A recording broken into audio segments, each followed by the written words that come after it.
I've seen the fire in our nation's eyes when anger prowls for prey.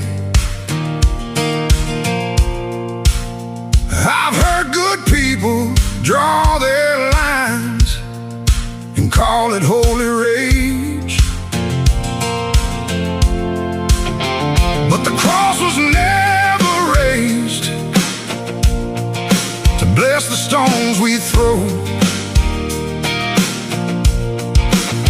And if mercy leaves the house, there's something wrong down in the soul. Words ain't bullets, but they can hit the same. And once a heart turns cold enough, it forgets what grace is for. There's no room for hate in America tonight. No room in the home where the children need the light. No room in the heart where the Savior's supposed to stay.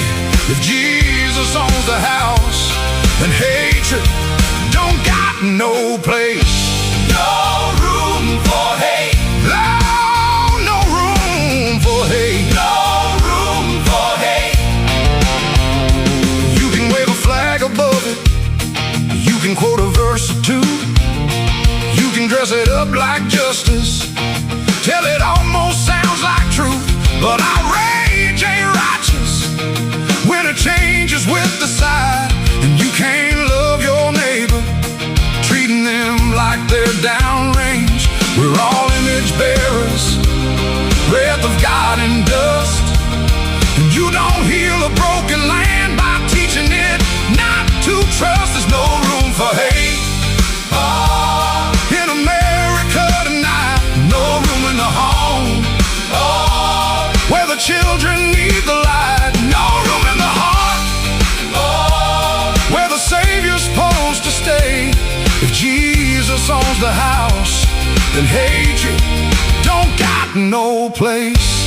No room for hate. No room for hate. No room for hate. Drag it to the cross, lay it in the ground. Let the blood of Jesus turn the whole thing around.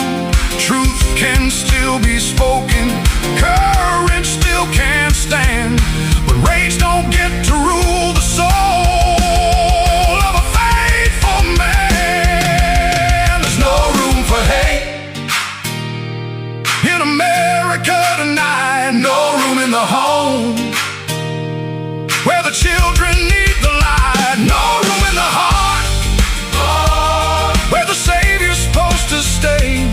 If Jesus owns the house, then hatred don't got no place. Let revival start where the anger breaks. Where the anger breaks. Let healing rise up where the hurt gives way. No room for hate. No room for hate. No, no room for hate. No room for hate. Not in Jesus' name. Oh, not in this house. Not in this heart. Not in His name. No room for hate.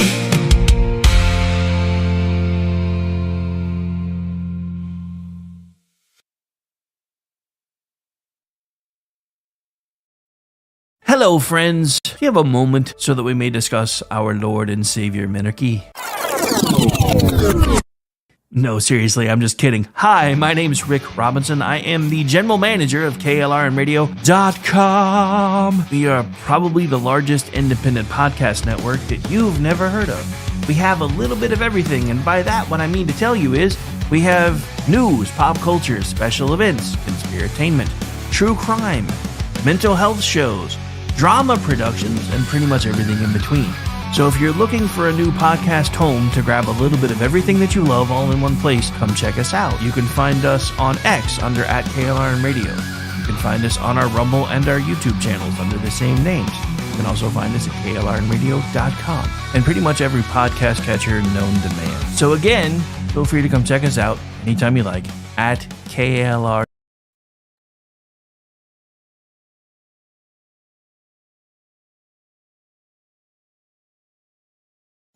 Celebrity designer Jeff Lewis is back with Hollywood House Lift. I'm excited to be working with new clients. I'm not getting rid of that. I hope I never see you both again. An all-new season. Those have to go. That has to go. From oh, wow, It's been an actual nightmare. to oh, wow. This is such an upgrade. With celebrities like Josh Duhamel, Christina Ricci, and Gina Rodriguez. Dazzle me, Jeff. It looks like Chuck E. Cheese. Stream an all-new season of Hollywood House Lift with Jeff Lewis. Now streaming on Freevee.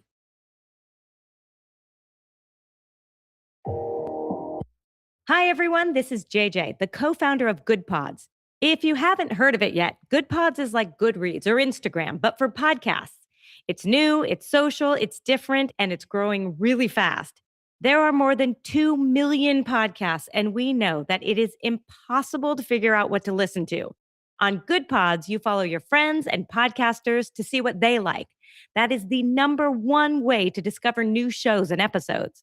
You can find Good Pods on the web or download the app. Happy listening. In uncertain times, we could use someone to lean on. Blue Cross and Blue Shield of Oklahoma will stand by you with plan options to fit your budget. If you've recently lost your job, had a baby, or moved, you can still get the healthcare coverage you and your family need.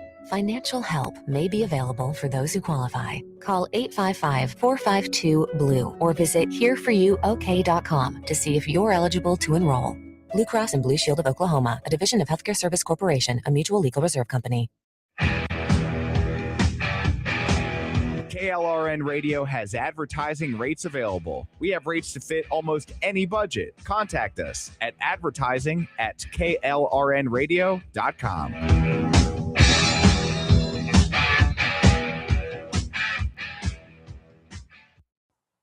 The following program contains coarse language and adult themes. Listener discretion is advised.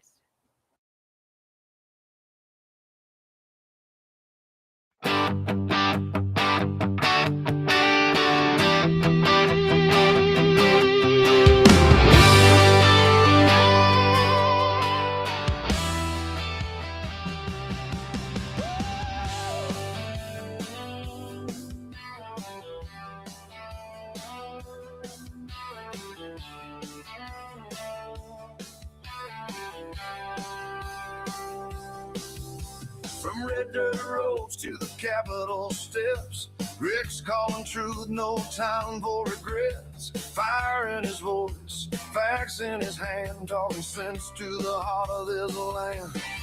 It's the Rick Robinson Show, where the truth rides high. No spin, no script, just an eagle in the sky. From D.C. to Tulsa, he's calling it out.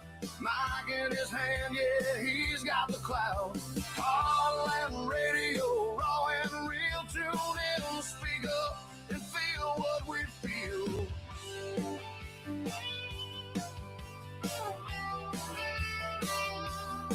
He's breaking down the noise, cutting through the lies, shining light where Uh-oh, guess what day it is? Guess what day it is? Huh?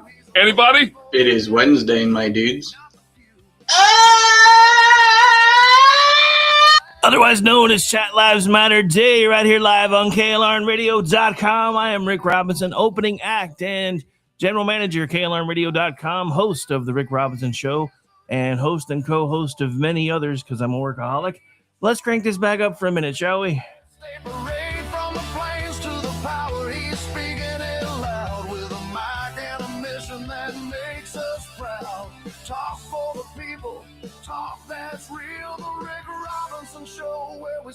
what we feel.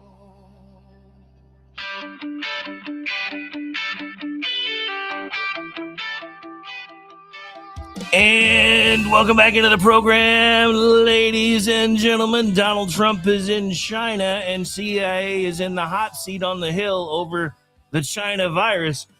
Coincidence? I think not. I don't know. I don't know how much pre-planning there was in this, but I find it really ironic that he is about to start a negotiation with China over trade. With this now looming front and center in the news cycle, I have to admit, it changed the entire trajectory of my show. We'll get to the other stuff and probably later on in the show, but we got to start with this. So go tell a friend, because if you missed it, I've got the entire opening statement of the CIA a whistleblower, which is really confusing when you think about it because reasons. I don't know what just happened. I had chat on the screen and I saw it and then it went away. We're still live though, unlike Friday. I was really annoyed Friday because we were doing our best work in the last 15 minutes of the weekend news roundup and the system hiccuped and never told me. So I'm going to try to do something real quick just to see if I can make this work right again. Because, yeah, I don't know what just happened. Anyway. Hey, this is a real college football team, bitch. Wait, I went away too. Am I back now? Can you see me? Am I back? Am I back? Am I there? Am I there? Waiting for a response. Anyway, so I'm assuming since he said that at what 11:11 and 54 seconds and then responded, I'm guessing I'm back now. Okay, there it goes. I think it's starting to populate now. Okay. Okay. So yeah, sorry. I was just making sure. And this is a real college football team, bitch. I don't know what to tell you. I'm sorry about your taste in football teams, but apparently it sucks. Anyway, all right. So again, tell your friends because in about 30 seconds or so, I'm gonna put up the entire opening statement from the CIA whistleblower, who, according to the CIA, isn't a whistleblower. I do find this really weird, by the way. The fact that it's Republicans trying to find out what's going on, what went on with the coronavirus, and apparently it's the CIA going, he's not really a whistleblower, but because he didn't request whistleblower protections, yada, yada, yada, blah, blah, blah. Okay, so I'm making sure everything's loading right before I start doing everything else, because I don't know what happened, but there was a hole in the space-time continuum for about 30 seconds there. I think everything's going back to normal. All right. So this is a longer clip, but we're going to play the whole thing because it's kind of relevant to most of what I'm going to be talking about for hour one. Because, and there's a reason we play like 10 minutes worth of crap before I start talking. YouTube has a weird rule about if you say anything, especially within the first 10 minutes of a broadcast, the algorithm immediately finds it and you usually get ganked. So for everybody who's complaining about all the stuff we play in the beginning on the lives, it's because we kind of have to, because we're always on the knife's edge, especially with YouTube, even though they've supposedly changed all of that. Because everybody remember when all this stuff started and we tried to tell you exactly what was happening, who was involved, and we got ganked to the point where our YouTube channel had no reach. Nobody could find us on X anymore. And back then we were just using Spreaker as our backbone, but even that got buried and is still basically buried to this day. Occasionally we break through and then get the kind of numbers we used to get. And I see that and I'm like, maybe they fixed it. And then it goes back to normal. So, but yeah, there's a reason after trying to figure all this stuff out over and over and over again, there's a reason we run all the junk in the beginning. So best rule of thumb, show up usually about 10 minutes in if you want to watch the live and not worry about any of the other stuff. But I usually try to play like cool music and stuff in the very beginning anyway. So it's still kind of awesome in my opinion, but it's awesome because we usually are the ones that wrote it. All right. I notice Andrew hasn't said anything about my football team again. Bastard. All right. Anyway, entire opening statement. Here we go. Good morning, Chairman Paul and other members of the Oversight Committee. Thank you for the complimentary introduction, and I appreciate the committee's dedication to transparency and accountability. I am a career CIA operations officer, and as you mentioned, I was on joint duty assignment at the Office of Director National Intelligence Directors Initiatives Group, or the DIG, between March 2025 Sure, Andrew, sure. and April 2026. I was responsible for leading the DIG's investigation into COVID origins, anomalous health incidents, and unidentified anomalous phenomena.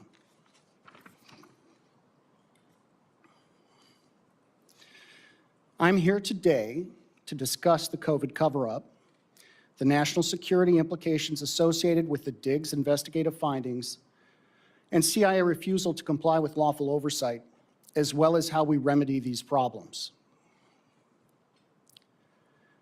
Intelligence community leaders and senior analysts downplayed the possibility that the COVID pandemic originated as a result of a lab incident.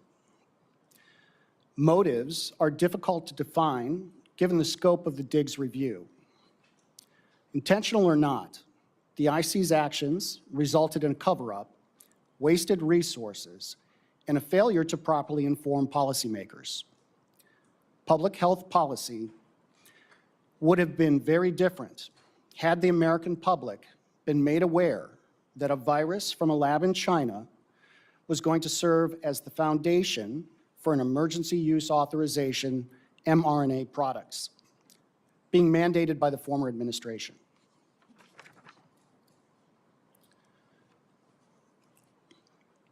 Dr. Fauci's role in the cover-up was intentional. Dr. Fauci influenced the analytical process and findings by leveraging his position to ensure the IC consulted with a conflicted list of curated subject matter experts, public health officials, and scientists. This included some of the authors of the paper, The Proximal Origin of SARS-CoV-2. All right, so I'm going to stop right there. One of the reasons I want to play this whole thing is because I have things I want to say in the middle. And for the record, Andrew, I did not intentionally censor you if you were not joking. Unfortunately, Restream has a censor list, and so does the XChat, and I can't control either one. That being said, I got to stop right here because I have to take a moment and say, we told you. Stacy and I'm sorry, for those of you that have been listening for all, you're like, he's going to say it again. Stacy and I started a morning show in 2020 because I used to work for the University of Oklahoma through contract for the Department of Human Services of Oklahoma. And even though when we started working there, a lot of folks were starting to do the whole work from home thing, we were told it was never going to happen. And then COVID happened. And then they were like, well, we don't know if we're going to just shut down for 2 weeks or if we're going to figure something out. So eventually what they did was they sent us home for the 2 weeks to slow the spread thing. And then what happened was it lasted longer than 2 weeks, but I didn't know that at the time. So because I live out in BFE, I'm not going to explain that for those of you who don't know. You should, but it's a colloquial term. You should be able to find it on Google now. So because it took me forever to get to work, I started a morning show so that I didn't get used to rolling out of bed and being able to clock in at 8:30 and do my job and just leave again.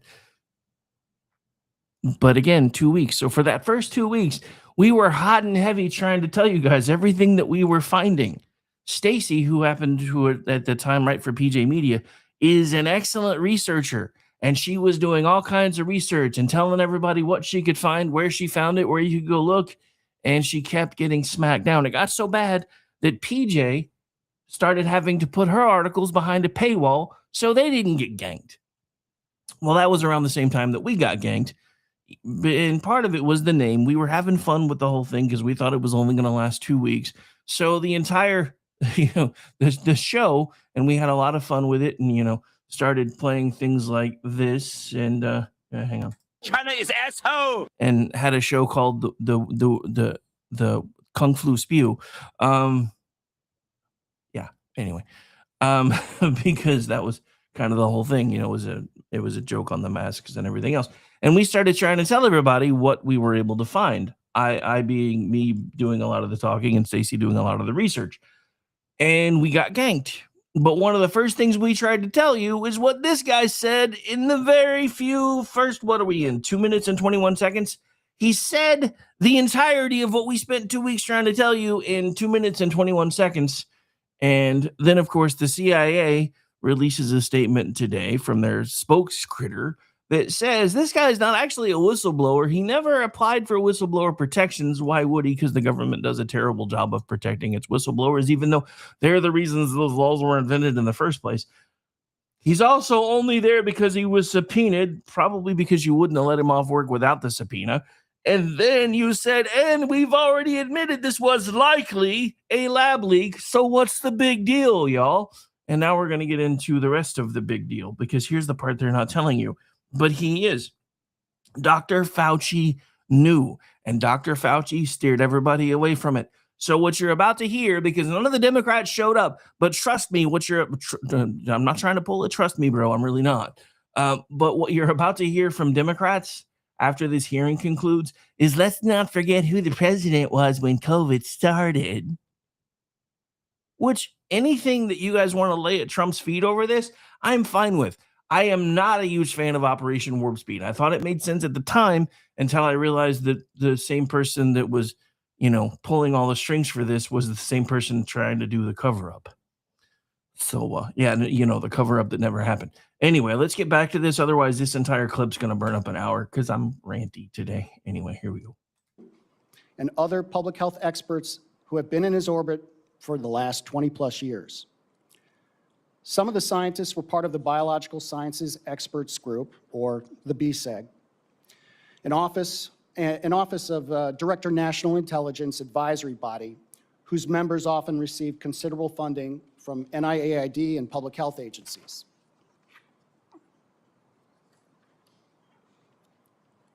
The BSEG scientists influence national laboratory WMD research, policy decisions, finished analysis, and other intelligence matters, creating misaligned incentives and conflicts of interest, as well as counterintelligence issues. Since 2006, the BSEG consulted part-time on biodefense issues for the IC, while conducting government-funded research and holding academia positions, as well as maintaining roles in public health institutions and serving as members in the National Academy of Science. They receive funding from NIAID and other agencies for vaccine research, USAID's PREDICT project, the Cooperative Threat Reduction Program, and even worked with Chinese scientists on coronavirus and other pathogen studies pursuing vaccines.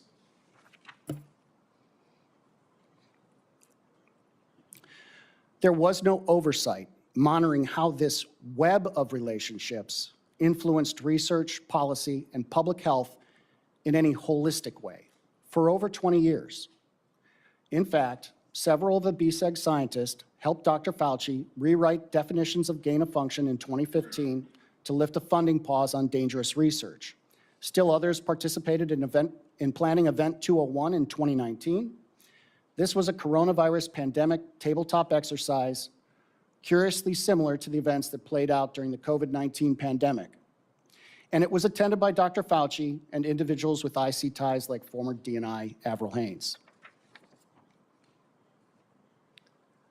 The CIA and DNI analytic managers responsible for examining the origin of COVID made decisions inconsistent with the conclusions of subject matter experts and analytical tradecraft, consistently favoring the theory of zoonosis or natural origin. Following the CIA's COVID relook that culminated in 2023, the CIA retaliated against analysts supporting the lab leak hypothesis.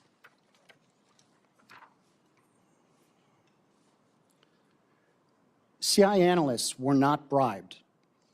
The analysts that supported the 2023 lab leak conclusion took every administrative measure available to them to address their deep concerns regarding the analytic integrity of their finished intelligence. CIA managers retaliated against them for their refusal to agree with management's middle-of-the-night anonymous rewrite of the analysis, which changed the assessment to a non-call judgment.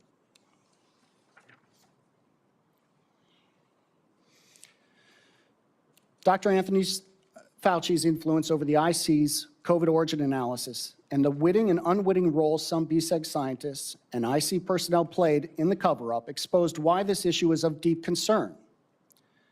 Failure to address the United States government's inability to differentiate between public health and biodefense and the oversight-resistant ecosystem of life science actors has been fertile ground for increasingly dangerous continental United States gain-of-function research, as well as similar research conducted in U.S. government-supported labs abroad.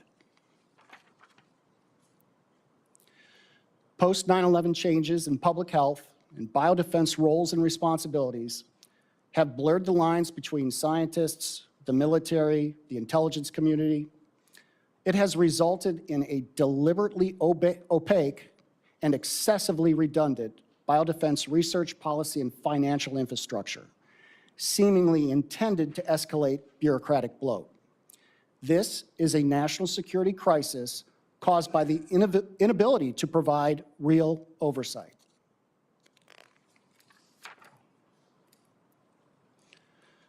The systematic failures associated with muddled boundaries between biodefense and public health and an overly complex infrastructure have been exacerbated by documented efforts to circumvent oversight. CIA did not comply with lawful oversight during the Diggs investigation. The behavior significantly impacted Director Gabbard's implementation of several EOs issued during this administration and tasked to the Dig. The CIA refused to provide information necessary to understand why analytical standards at the CIA.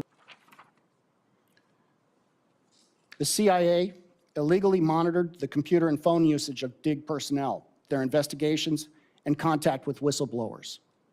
These were Americans being spied upon illegally while executing duties directed by the President and under the authority of the Director of National Intelligence. One CIA contractor assisting with the Diggs investigation into the events that transpired between 2022 and 2023 was fired by the CIA one day after meeting with the Dig. When the Dig ceased operations, the CIA also took back 40 boxes of JFK files and MK Ultra files being processed for declassification by DNI Gabbard. Well, that just seems a little weird. The legislative and executive branches will continue to be misinformed if this type of behavior is not addressed. The partial solution to dangerous gain of function has already been laid out in Executive Order 14292, improving the safety and security of biological research. We need a comprehensive review of government-funded life science research and a move back to pre-9/11 definitions of gain of function and WMD research, particularly in the IC and DHS. More broadly, we need effective oversight. We must hold agencies responsible for failure to comply with Executive Order 14292, and oversight must have teeth. You must be willing to pull the purse strings, and if necessary, convene another church committee. The results of our investigation would have been impossible without whistleblowers willing to come forward. They are indispensable agents for reform. Despite statutory law, agency regulation, and training requirements, whistleblowers are almost never protected. Whistleblower protections always seem to protect the agency. Every time the CIA investigates itself, they coincidentally find no wrongdoing. When they do identify issues, they hold the system responsible.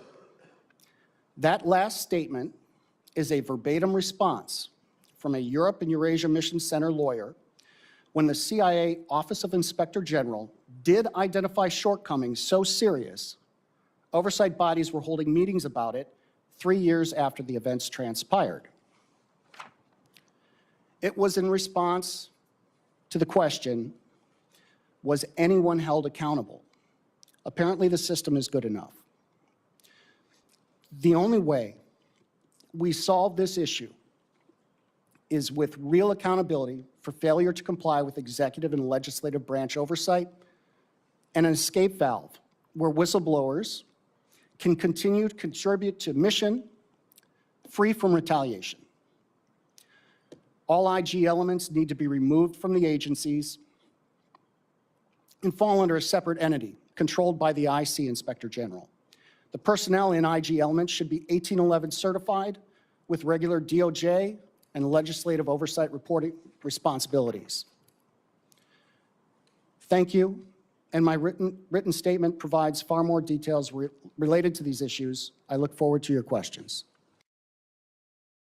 All right, so there you have the entire opening statement from the guy who came forward to try to tell a lot of us what we already knew.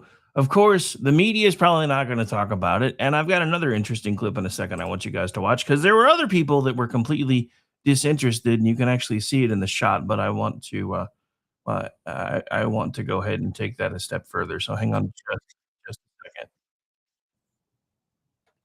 Okay, so this is going to be a clip from Fox News, but it also highlights one of the things that I want to drive a point home across. And here we go. And yeah, Andrew, I know I already put it in the chat, but I agree with you. This was probably one of Trump's biggest failures regarding the COVID stuff. But at the same time, I mean, you have to understand, dude was not a politician, and he believed he could trust the people with the right letter behind their names, and found out the hard way that he couldn't. And thought he could even trust some with the wrong letter behind their name because they were friends until 5 minutes ago. I think he's learned a bit of that lesson. I don't know if he's learned all of it that he should.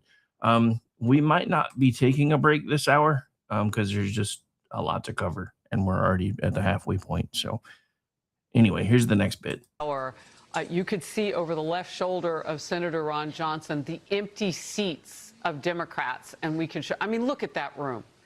And even James Erdman, who is the whistleblower witness today, was asked about, and I believe it was Senator, yes, Bernie Moreno, who asked him this, how does that make you feel knowing that those Democrats aren't there? And he says that, of course, I wish that they were. I mean, you want everyone to know what he has to say. What is the take on his role on this, though, from Democrats? I know you said that there might have been kind of a joke moment with one of them, but they can't completely ignore this. Well, they are ignoring it, apparently, Harris. We'd love to ask them what they think about this testimony, but they're not here. They're not in the room.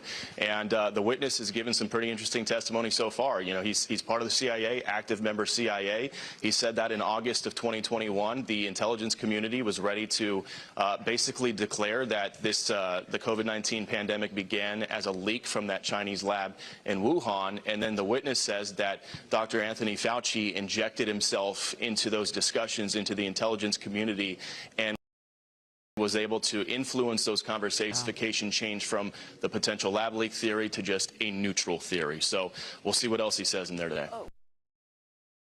So the one thing that, and this is just, you know, as somebody that's done production work and stuff now for a while, the one thing that I will say I wish they had done differently, since none of the Democrats showed up other than, you know, I think one of them came in to register dissent and then walked out. They really should have just spaced each other out throughout the dais, so no matter where the camera was, you could see the empty seats. I think that probably would have driven the point home a little bit further. But who am I to judge? Because I'm not there. Give me just a second. Sorry, I'm still in the process of pushing out the feeds everywhere that they have to go, because some of them I have to do manually. All right, so we're back. We're live. I know I probably should have went ahead and taken a quick break and then done that, but you know what? It doesn't matter. Okay, so let's talk about this from another perspective, from somebody who went through it. I'm going to say this again.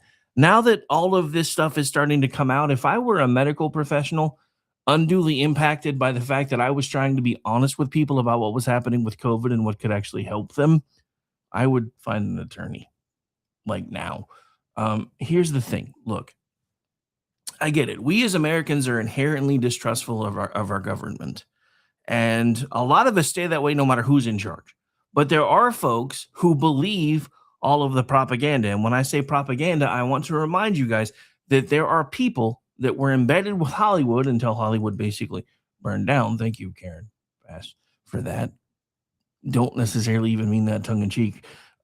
Just saying. I know it didn't take all of Hollywood with it, but it might as well have, because none of them have homes in that area anymore. But look, there were propaganda arms on file with Hollywood for the FBI, the CIA, and pretty much every other alphabet soup organization that you can think of that were tasked with rehabilitating the images of those particular agencies. And that's where the whole mom and apple pie and wrapping them in a flag thing came from. Look, the CIA has a very distasteful job, and I will be the first one to tell you that. The FBI, in some cases, has a very distasteful job, and I will be the first one to tell you that. The problem becomes when they start turning those lenses and cameras and sniffers and everything else back around on me and you, which the CIA is never supposed to do, or they weren't until 9/11. USA even tried to let the cat out of the bag back in the day with a show called Covert Affairs. And again, I'm going to say this. I think a lot of the stuff that comes out is a subversive way for some folks in Hollywood that actually give a damn to tell you the truth. Look at what happened when I was a kid with all these back to school specials. There were all these stories about kids that were being abducted and terrible things were happening to them. And then the first time somebody let one of those loose, somebody behind the scenes said, no, it's fine. We'll just slap a label on it and call it a back to school special and tell them that we're trying to tell people about how to better pay attention to what their kids are going through. Same thing happened with the FBI and the CIA. And that, ladies and gentlemen, is just the truth of it. And we've been watching some of this as it happened in real time if you've been paying attention long enough. The idea that this whole thing could have started from a wet market is insane. The more plausible idea was the one that was right in front of us all the time. And for some reason, the CIA is still only willing to admit that part. I have to ask why. With everything else that we now know, with everything that we have come to understand, why is the CIA, while there's a Republican in charge, and the Republicans are leading the control of the House and the Senate, although by a fingernail, which we as Americans need to figure out how to fix, because at least then we give them the chance to do the things that they say they're going to do. And if they don't work, we can figure stuff out. Or if they don't do it, then we can figure stuff out. But as long as we keep sending this breakwater into Congress, nothing is ever going to get done. Nothing is ever going to get accomplished. We're now watching the Speaker of the House lamenting that he doesn't have the votes to get rid of the filibuster. That's your job, motherfucker. If you don't have the votes, you get somebody within your caucus, because that's why you have a majority whip, to get people on your side and explain why it needs to happen. Not just go to the American people, hat in hand, milk toast is a mofo. Well, we tried, we don't have the votes. Really? Did you show us that you tried? Where's the votes? Where's you calling it to the floor? Where's the up and down vote so we know who the hell to go after? Since they're not willing to do the will of the people. The reason I'm talking about this in the same breath that I'm talking about that is these are all symptoms of the same damn problem. And the people that have been trying to tell you about it were pushed under thumb, censored into oblivion. A lot of people that I know that were doing this kind of work when we were doing this stuff aren't even in business anymore. They're gone. They gave up. They quit. News to you guys, I'm too damn stubborn. So keep coming at me. I don't care. Throw whatever you want to throw at me. I don't care. I am not going away. I don't care if I have to be one of those people standing on a street corner holding up a piece of cardboard that says this is the truth. And I don't care who thinks I'm crazy for doing it. Because it matters. They keep trying to tell you that these things don't matter. The CIA today in a statement said none of this matters. We've already admitted it was likely a lab leak. but you didn't admit the rest of it. You didn't tell us what you found with Dr. Fauci, how many tentacles the leprechaun of the Potomac had extending into everything, how much he shifted the narrative, how much he punished people for trying to tell the truth. You've told us the bare minimum and nothing else. And we're supposed to take those few crumbs and say, thank you very much, sir. No. I know my language has been a little saltier than I've been trying to let it get lately, but this show has earned this language. So fuck all that. You have openly lied to the American people over and over and over again. And you have used your mid-level minions that we found out about at the beginning of this term for Donald Trump to do so. These people that had tags with their job descriptions that made them basically unfireable until Donald Trump said, no, we're not, no, they're gone. Trust me, they're not all gone, because it takes longer than a year to clean out what's taken 100 years to get built up. And this is what I keep trying to tell you. One side is using your attention span against you to fundamentally transform this country and its government. The other side is using it against you to go every couple of years, well, give us a shot again, and we're actually going to do it, and then fundraise off of that.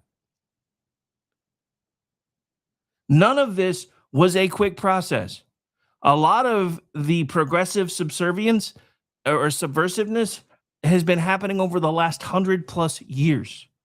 And it's because of their consistency, because the Republicans continue to overestimate the electorate. And I don't mean that in the way that you're taking it, but it's just the truth of it, because this all started over 100 years ago when the Democrats got the progressive income tax back on the table. They wouldn't have the ability to fund all this shady crap if they weren't able to turn you over and shake your pockets at their leisure. But over 100 some odd years ago, everybody was like, well, the Democrats, I mean, and I've given this analogy before, but after the Civil War, the progressive income tax was sunset, as it was always intended to be sunset. And then every 2 years, a fresh crop of Democrats, along with whoever was a holdover from the previous Congress, would come back to the Republicans and say, remember how nice it was for us to be able to get all this stuff done when we had this progressive income tax? Wouldn't it be great if we did that again? And every 2 years they would do it, and they would do it, and they would do it. And over and over again, from the end of the Civil War until 1913, 1914, somewhere around in there, the Republicans kept saying no. And eventually they got tired of the bullshit. And they finally just looked at each other and said, well, surely the American people are not going to permanently let these people into their pockets. So we'll leave it up to the people. And then the Democrats started the message that they've always started, that they've run with ever since. It's only a 2% tax on the top 1% of America, so you're not even going to notice. You ever notice that's the same language they use every time they come back to you, supposedly with hat in hand, but they're actually using the hat to hide a mallet? Every time they start trying to beat you over the head with the idea of, you're not even going to notice this. It's not going to impact you. And it's been their message ever since. And for some reason, it keeps working. The mask is fully slipping off the Democrats, and we're definitely going to be talking about that more in hour 2, because there's some really crazy stuff coming out ever since this redistricting fight got started in earnest. And the Democrats have remember how many times they said, this is tyranny, this is a threat to democracy. Yeah, blah, blah, blah, blah, blah, blah. Yeah, trust me, they're the ones that not only do they understand what those words mean, but they understood if they kept shouting them at us long enough, half the country would believe them. When in reality, they're the ones willing to do whatever it takes, whenever it takes it, to get their point across and get their agenda passed. And it's time Republicans started trying to fight the same way. But that's part of what this proves. You cannot trust your government anymore. I don't care who it is. Because this is the point that I'm trying to get across. The scariest part about all of this was the CIA's response to this guy going to the Hill. Instead of saying, hey, now that we can tell you this is what happened, they said, well, we've already admitted this part, and that's all we're going to cop to. And this guy's not even a whistleblower, technically speaking. Technically speaking. And here's another little snippet that I think is important.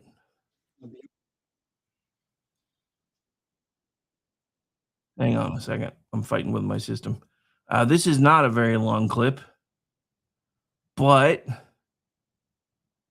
I want to play this part. I think this is actually still part of the opening statement, but I wanted to narrow this part down specifically.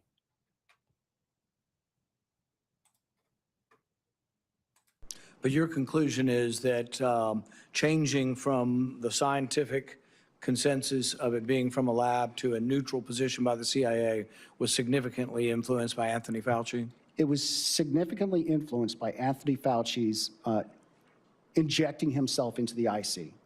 And to go to the second part of your question about what happened, particularly during the 90-day study, we have documentation that shows that as of August 12th, the CIA was considering calling this a lab leak, August 12th of 2021. And then that changed on August 17th of 2021. Right. And unfortunately, because the CIA would not provide us documentation that we asked for, we have no idea why that changed. And that's And they sort weren't of essential. alone, because we know the FBI was coming to the same conclusion that it was lab leak, as well as the FBI. But your conclusion is that changing from the scientific consensus of it being from a lab to a neutral position by the CIA was significantly influenced by Anthony Fauci? It was. Now, let me break down to you, or for you, why that was significant and why it was helmed by Anthony Fauci. Guess who controlled most of the purse strings for that funding? For the gain of function research that he swore wasn't happening. Let's remember, and again, I'm firing up the Wayback Machine for these last few minutes because I am not above victory laps when I've earned one. I'm going to say this again. Dr. Anthony Fauci was instrumental in the gain of function research that was happening in China because he was the one who changed the legal definition of gain of function research in the country and then moved it off-site and moved it out of the country. He did that. He did that. We've shown you the paper trail before. It's all there if you go look for it, or it was. I don't know if it still is, because I'm sure they've probably cleaned house a lot since then. But this is one of the points that I have made from the beginning. The man who was put in charge of cleaning up the mess was the one who covered it up. And that is one of the biggest mistakes of the Trump administration, because Dr. Anthony Fauci, despite what the Democrats have told you, has never been a good person. Anyone who is willing to experiment on pets, we're not even talking about actual lab animals, because scientists have to do that sometimes. Usually it's rats, sometimes it's primates, but they can separate themselves from that because reasons. This man was experimenting during the AIDS epidemic on beagles, on Snoopy, for God's sake. And y'all want to wrap him in the flag? Seriously? He was experimenting on Charlie Brown's dog during the AIDS epidemic. And I'm not trying to make it sound even worse, but I'm trying to drive the point home of what a monster that man would have to be, because I owned a beagle as a kid. I was upset it didn't look like Snoopy, but I owned a beagle as a kid, and it was one of the most lovable dogs I've ever owned. The only other dog that I loved more than that one was Jack. And Jack was just a mutt, but Jack used to follow me everywhere when I was a kid. I love that dog so much that in the 70s, I think is maybe one of the reasons why they have rules against this stuff now, but somehow my dad moved heaven and earth to have me take my dog into a photo studio, and I think it was either in Sears or JCPenney's, to have pictures taken with my dog. I still have those pictures. That's how much that mattered to me, and that's how willing my dad was to move heaven and earth to make sure that it happened, and it was something that I have never forgotten. But anyone who could do bad things to animals specifically, or even pets, that doesn't involve hunting for food, etc., is a monster. Because at least if you're hunting for food, there's a reason the animal has to die. The animal has to die so that you can live. Same can't necessarily be said when you're doing scientific experiments en masse to dogs. much less beagles. But this is something that we have been trying to tell you for now over 6 years, and every time we've tried, we've been silenced. I expect that to happen again today. I don't care anymore. And I already know it's happening because we were hitting almost 400 people last night. I have 50 people watching us right now. So I already know that the algorithms are kicking my ass. I don't care. I don't care if only one person hears it, because that person is going to be able to take this offline and say, hey, did you hear what happened on the Hill today? And did you hear that half the stuff that we knew is now being admitted to? Because people need to know how much. Look, I try not to use the word hate anymore because that has become a whole other thing. But distrust, people need to understand how much you should distrust your government. Not to mention the fact that however much you distrust them, it's probably not enough. It's probably not enough. And that's why this has taken up almost the entire hour of the program, because that's how important this is. Nobody knew this was happening today. Even people on Fox were like, yeah, we didn't know this was happening. And then I'm like, okay, so you're telling me they didn't tell anybody, they didn't give out any advance notice that this was happening. But at the same time, this is also happening when Donald Trump is on his way to China and actually in China now for negotiations. Yeah, trust me, this is about to be used as a bargaining chip, because he now knows. I think even he suspected back then, but all the people that were in his ear were like, no, that's not what happened. That's not what happened. That's not what happened. And also, Dr. Fauci is probably one of the best people we have to handle this, which wasn't a lie on its face until you take into account that he did everything he could to distance himself from what he did to create the mess in the first place.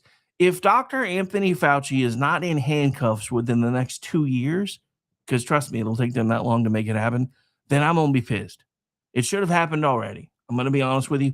It should have happened already. But now, knowing what we know, knowing that people are coming out and saying it, knowing that the Central Intelligence Agency is still pulling the meme, oh, nothing to see here, while there's stuff on fire behind them, tells me everything that I need to know. You cannot and do not distrust your government enough. And that's just the truth of it. And everything else that we're going to be talking about today tracks with that too. I was going to save this for the beginning of hour 2, but we might touch on it a little bit again. Did anybody notice that the second the Disney cruise story broke about the people that work for Disney Cruises using the cruises for trafficking, anybody notice how quickly another cruise ship story broke, and suddenly the hantavirus is a thing? And now NBC's at it again. They're trying to stir up the pandemic panic once again, because reasons. Did anybody notice how quickly that popped up, though? Wasn't on anybody's radar, not a single person's. And then all of a sudden, we're talking about Disney cruise ships being used for terrible things. Oh, well, let's let this story out now. Anyway, all right, so let's take a quick headline hit on the way out the door. Oh,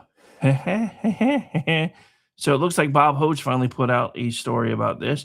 All right, so we're going to talk about this because it's just kind of a quick hit on the way out the door. This is another one from Bob Hoge over at Red State. So Swalwell's backstabbing former BFF. Yeah, now he's in trouble all his own. So we haven't seen or heard much from former California Rep Eric Swalwell, critter from California 14, since he abandoned his gubernatorial run and resigned from Congress in disgrace in April amid allegations of sexual abuse and rape. For a few days after the scandal broke, he holed up in the mansion of his buddy, billionaire Stephen Klubeck. Remember, me and Ross and Gene talked about that. But then lefty timeshare titan turned on him, kicked him out of his house, Will Smith and uncle style, and demanded that he return $1 million in donations. However, and I wondered when the shoe was going to drop. I didn't mention it during Gene's show because it was just kind of one of those little tingly things on the back of my neck. But now it's Klubeck's turn to feel the heat, as he was arrested in West Hollywood Tuesday and charged with a felony for attempting to prevent or dissuade a victim or a witness from testifying. Dun, dun, dun.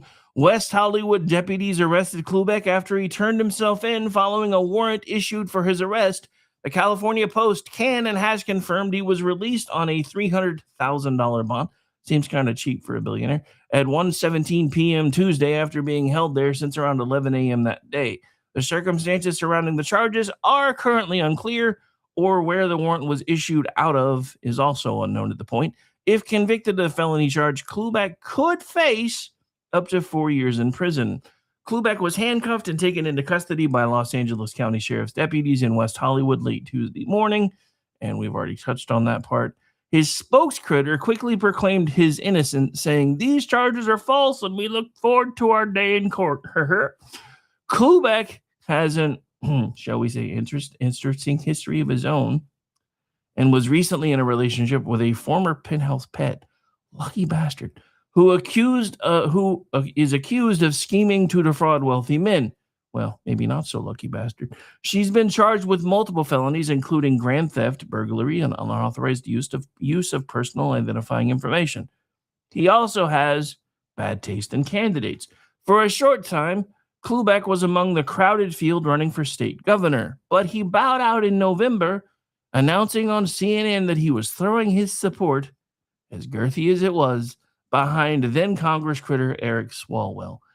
It was the philanthropist's first ever political campaign, which he funded through a fortune amassed in real estate in a UC Berkeley poll co-sponsored by the Times last fall. Klubeck received less than half of 1% of support of registered voters, which probably means throwing his support behind Swalwell was kind of just a because there really wasn't much support to speak of. So, I'm going to say this again. Swalwell always seemed like a sleaze. But now he's got a really icky story to go along with that feeling of unease and sleaziness that he brings to the table. Because Lord knows, other than that, he brings nothing to the table. However, kind of seems like one of his buddies might be just about as bad. Interesting enough. All right, so we're going to go ahead and take a break. When we come back, we'll get into this whole Hunta, whatever. I don't even know how to say it. The virus thing that's all the rage again now. We'll get into that on the other side of the break. My name is Rick Robinson. This is my show. Since we didn't take the music break in the beginning, we're going to take it now. We'll be right back. Stay tuned. They tried to quench the fire, drown it all in chains, tried to break our will and wash away our names.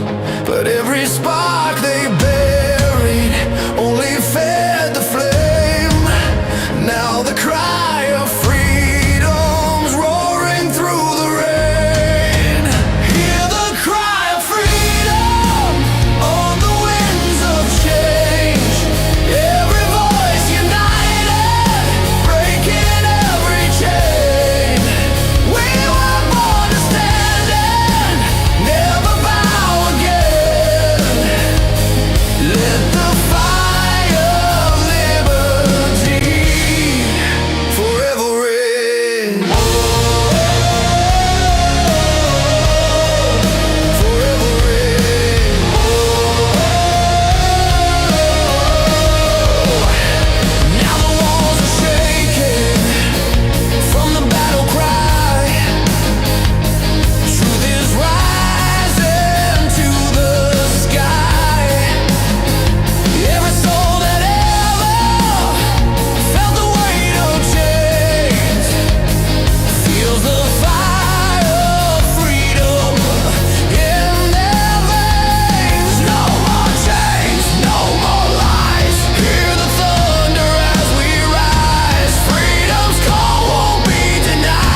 Hello, friends. We have a moment so that we may discuss our Lord and Savior Minarchy.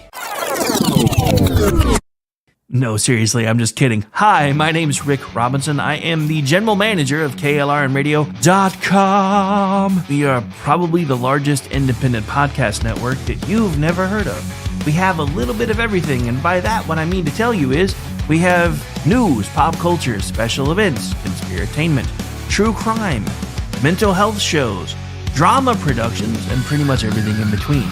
So if you're looking for a new podcast home to grab a little bit of everything that you love all in one place, come check us out. You can find us on X under @KLRNradio. You can find us on our Rumble and our YouTube channels under the same names.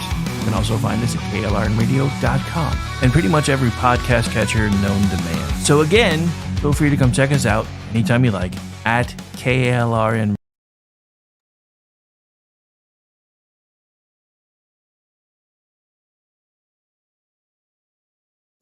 Celebrity designer Jeff Lewis is back with Hollywood House Lift. I'm excited to be working with new clients. I'm not getting rid of that. I hope I never see you both again.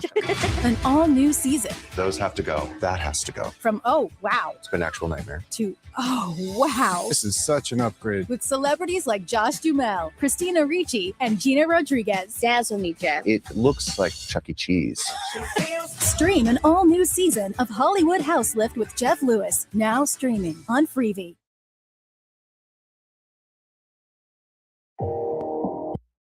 Hi, everyone. This is JJ, the co-founder of Good Pods. If you haven't heard of it yet, Good Pods is like Goodreads or Instagram, but for podcasts. It's new, it's social, it's different, and it's growing really fast. There are more than 2 million podcasts, and we know that it is impossible to figure out what to listen to. On Good Pods, you follow your friends and podcasters to see what they like. That is the #1 way to discover new shows and episodes. You can find Good Pods on the web or download the app. Happy listening. In uncertain times, we could use someone to lean on. Blue Cross and Blue Shield of Oklahoma will stand by you with plan options to fit your budget. If you've recently lost your job, had a baby, or moved, you can still get the healthcare coverage you and your family need. Financial help may be available for those who qualify. Call 855-452-BLUE or visit hereforyouok.com to see if you're eligible to enroll. Blue Cross and Blue Shield of Oklahoma, a division of Healthcare Service Corporation, a mutual legal reserve company. KLRN Radio has advertising rates available. We have rates to fit almost any budget. Contact us at advertising@klrnradio.com.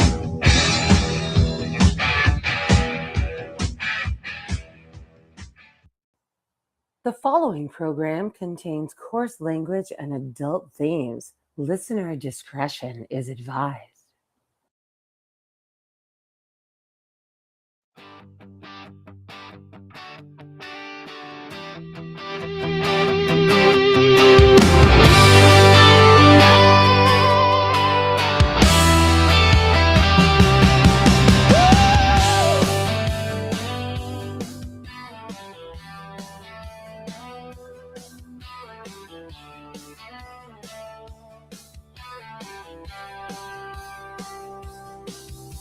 From red dirt roads to the Capitol steps, Rick's calling truth, no time for regrets. Fire in his voice, facts in his hand, talking sense to the heart of this land. It's the Rick Robinson Show where the truth rides high. No spin, no script, just an eagle in the sky. From D.C. to Tulsa, he's calling it out. Mic in his hand, yeah, he's got the clout. Heartland Radio, raw and real. Tune in, speak up, and feel what we feel.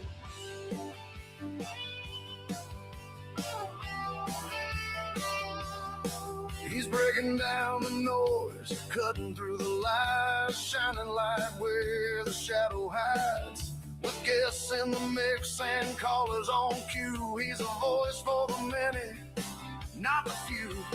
Well, grab your coffee, raise that flag, stand your ground, never wave that rag. News with a backbone, voice of the free. Rick's got the pulse of liberty. It's a Rick Robinson Show. Uh-oh, guess what day it is? Guess what day it is? Huh? Anybody? It is Wednesday, my dudes.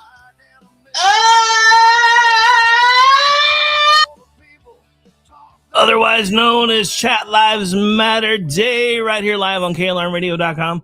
Again, I am Rick Robinson, General Manager, KLRMradio.com, also General Manager, News Director of Digital Beacon US News, and I'll be back later tonight as well, starting with Inquiry at 7 p.m. Eastern, followed by Toxic Masculinity at 8 p.m. Eastern, followed by me taking second chair instead of third lately on Behind Enemy Lines Radio, hosted usually with Gene and Ross, but Ross is off tonight, so I'll be taking second chair, followed by Rick and Orty, 10 p.m. Eastern, and hopefully followed by Edge of Liberty. Sean is off today and is currently frantically trying to get his system put back together after a computer mishap, so we'll see what happens there.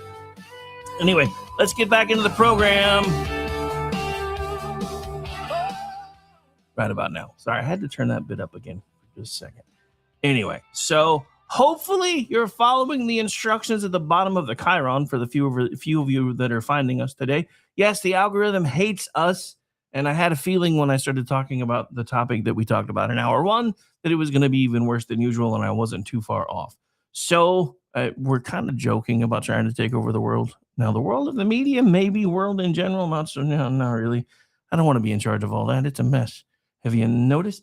But yeah, if you're finding us for the first time, whether it be on Rumble, Facebook, YouTube, wherever, make sure you're hitting that subscribe button or the follow button, whichever option that you have available to you. And please, if you like what we're doing around here, tell your friends. Hell, even if you don't like what we're doing around here, tell your friends. Sometimes hate clicks are the best clicks. Anyway, so I told you guys when we got back from break, we were going to be changing tax at least a little bit, but it's only because the media is trying to do their craziness again.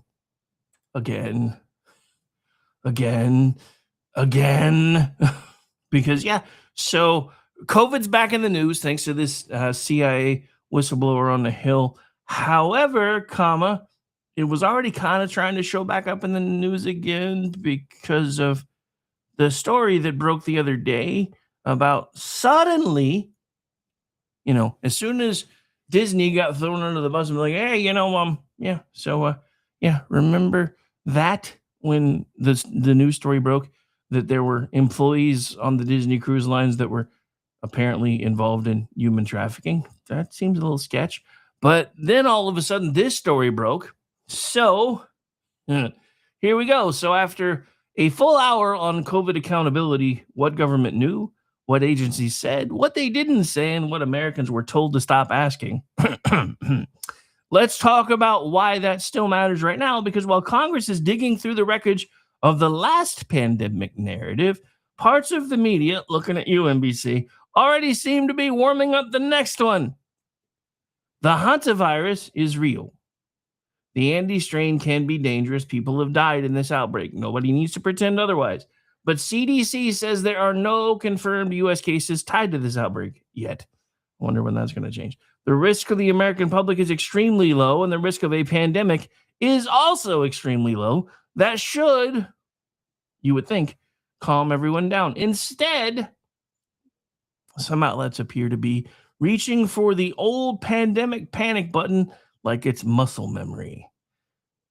Look, the disease may be rare, but the media instinct is apparently epidemic, and after COVID, that matters. Or I'm sorry, endemic. I don't know why I said epidemic. And after COVID, that matters because when institutions spend years using fear as a management tool, everybody should be paying attention because even real warnings sound like another sales pitch. And that's kind of where we are right now with this whole hantavirus thing. Look, I get it. It's scary. It's scary, but we're not doing this again. Look at the proximity. We are actually getting into the midterm cycle in earnest, and all of a sudden they're dusting off the pandemic playbook again. After they watched Democrats unsuccessfully try to not even follow the Constitution of the state they are supposed to represent. And that's the part of this that nobody's talking about either. They keep talking about how terrible it is and how black voters won't get any representation anymore because they're getting rid of all black districts. All the Supreme Court said was government segregation, no matter what the desired outcome might have been, is illegal and unconstitutional. We fought a war over that shit. But now the left is trying to spin it. Look, black people still get to vote for whoever the hell they want to vote for. Nobody's trying to take their vote away from them. If they were, I would be one of the first ones saying no. But they're not.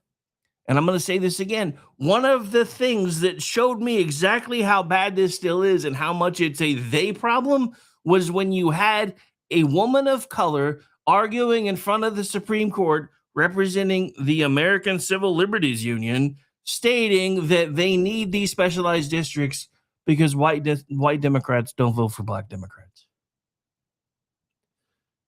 I would be curious to find out how many black Democrats actually vote for white ones, but that doesn't change the fact that the racism call is coming from within their own house, but they keep projecting it outward, hoping that nobody notices. How many different times do we have to break this down? The whole Charlottesville thing was crazy, and it was Trump being taken out of context that made it this big thing that supposedly was what inspired President Joe Biden to run again, or to run and try to run for president again.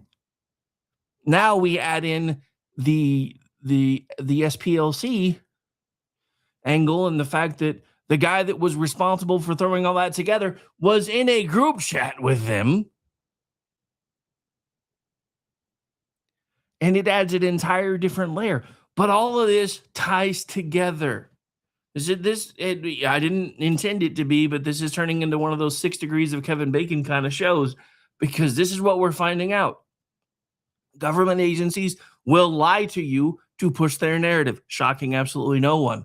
But what is shocking is when you find out the depths to which they are willing to go to push those narratives and to make them a thing.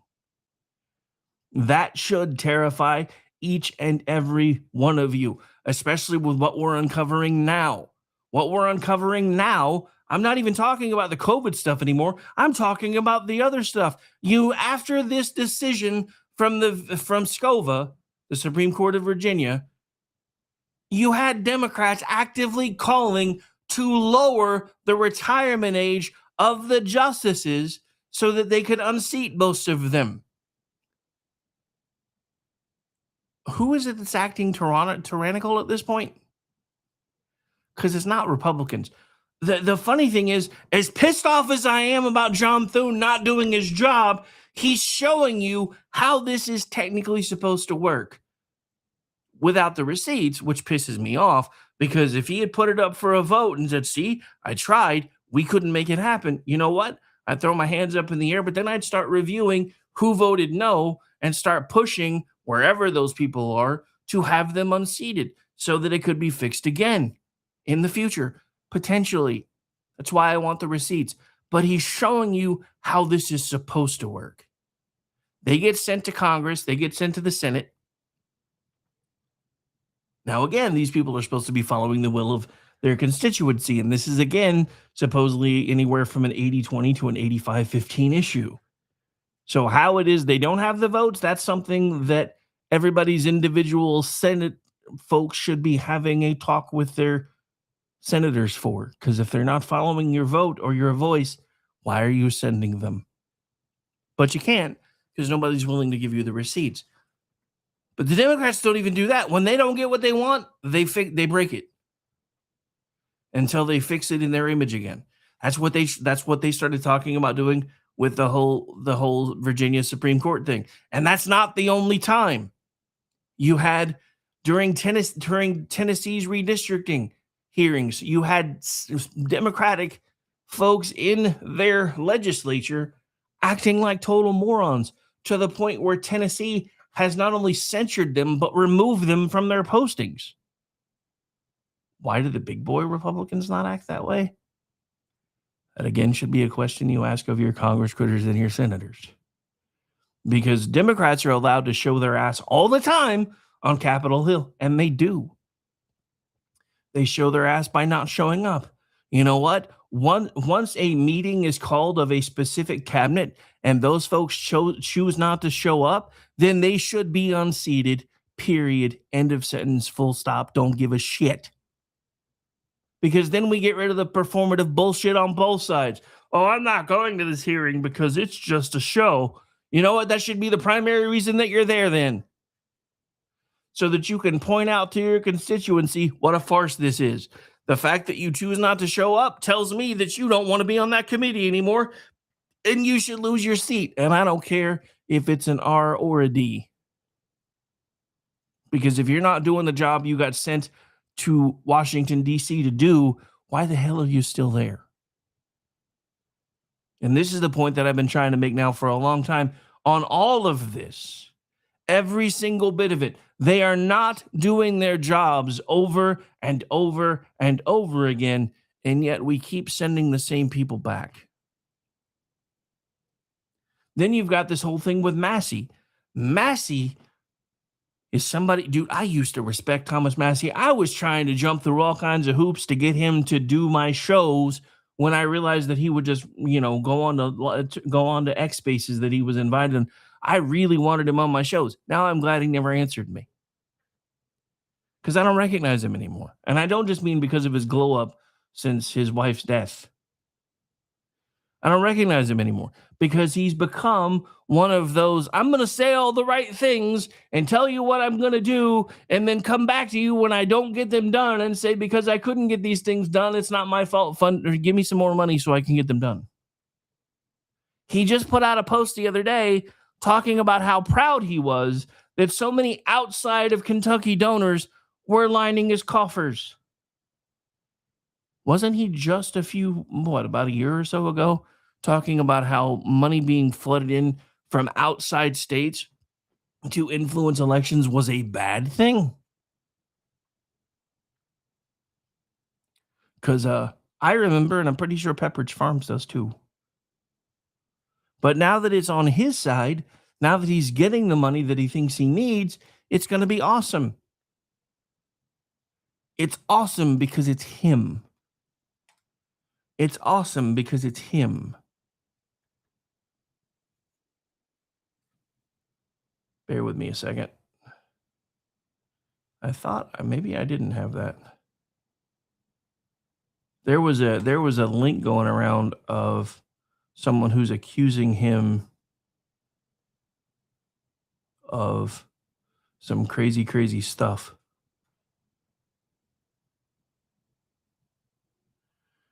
Okay, anyway, sorry, I just realized I got tagged in something. I was trying to see what it was. You know what? That's actually not a very long clip.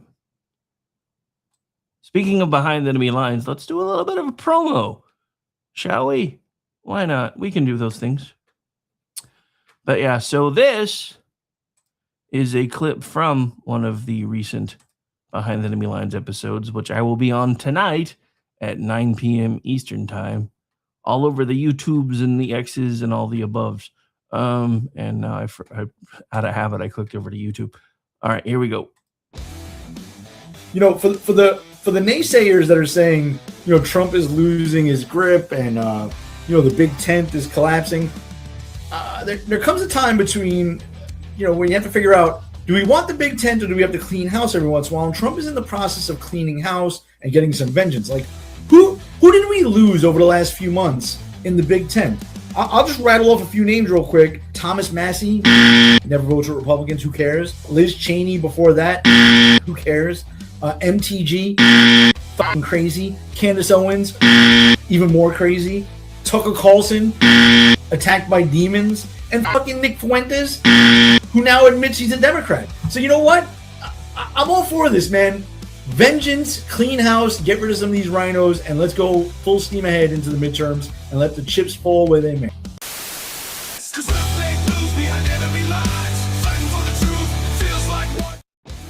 All right, so there you have it. For the naysayers that are saying...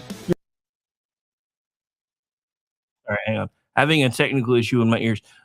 Straight from Ross's mouth, clean house and let chips fall where they may. You know what? I kind of agree with him. Look, I admit that even with all of the redistricting, this is still going to be a toss-up. But if we're not going to get people that do the things that we need them to do anyway, then maybe it's just time to let the grand experiment die. And I don't say that lightly. I say that because of stories that I'm now seeing out of New York City, where Mamdani the commie went back to Hoochie Cooch Hochul with his hat in hand and said, "Please, Mom, may I have 4 million more money so that I can clean up the mess that the last guy left, even though he's from the same party that you and I are part of." And then he touted it as getting rid of the deficit. You know, if I was able to go to my mom and say, "I need $250,000 to pay off all my bills," and then was able to go pay off all my bills and then took credit for it, that would make me a dick. Because I didn't pay for shit. Mom paid for it, or dad paid for it. That's exactly what's happening in New York City. The mayor went to the governor and said, "Hey, we're broke. We can't afford to pay for all the things that I want to pay for. Here's some more money." So again, now he's taking a victory lap. Bernie Sanders is adding to the victory lap, talking about how great it is that he has removed the deficit when even the language they use is wrong, because he has brought the deficit down. Deficits are negative numbers anyway. You have to bring it up to zero. And I know that's nitpicking, but it still pisses me off, especially when I can see that they're openly lying, because he basically, on the back of the rest of New York, took care of New York City's problems. On the back of me and you, because guess what? A lot of that money that Kathy Hoochie Cooch just handed out came from your tax return and mine. I don't live there. I shouldn't be responsible for cleaning up their messes. That is one of the things that I really wish would happen. You know, the easiest way to make sure that things actually start getting fixed is if we start putting everybody's tax money into certain buckets. Only the taxpayers of New York can be held responsible for paying for shit that happens in New York. Only the taxpayers of Oklahoma can be responsible for having to pay for things coming from federal money that require to be paid for in Oklahoma. It's one of the quickest ways to start actually holding people accountable and doing the things that need to happen, instead of having this ginormous bucket that we talked about in first hour that was put in place by none other than progressive Democrats, because it's the only way that they can get the funding for all the things that they want and need.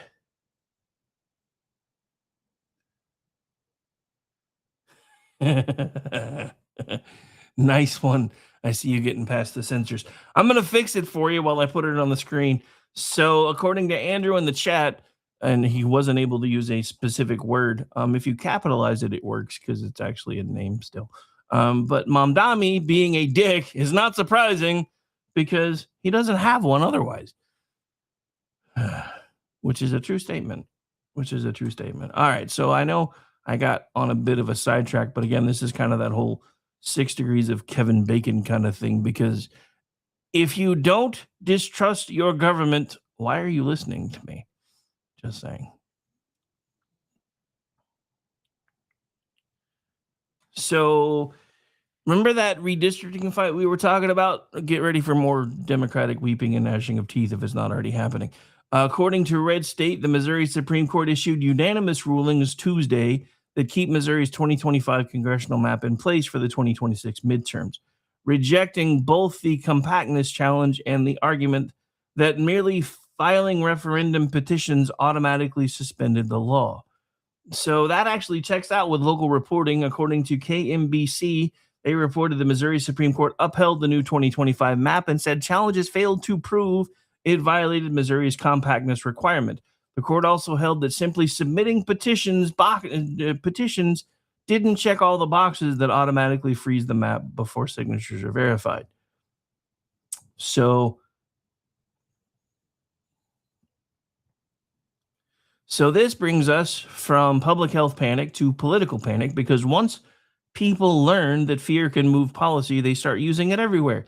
In Missouri, the argument was basically, we filed enough paperwork to challenge the map, therefore the law should freeze right now. And the Missouri Supreme Court said, yeah, not so fast, mister. You can like the map or hate the map. You can think it helps Republicans, hurts Democrats, slices Kansas City weird, or corrects an old imbalance. But courts are not supposed to ask, do I like this map? They're supposed to ask, did the legislature violate the Constitution, which is exactly what happened in Virginia, because they did, in fact, violate their own Constitution.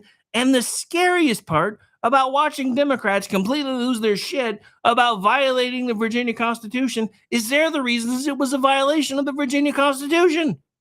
Because there are rules in Virginia about not being able to do things like this if an election is already underway. Guess why the election was already underway? Because Democrats want insanely long mail-in voting windows. So it's their own fault. It's their own fault.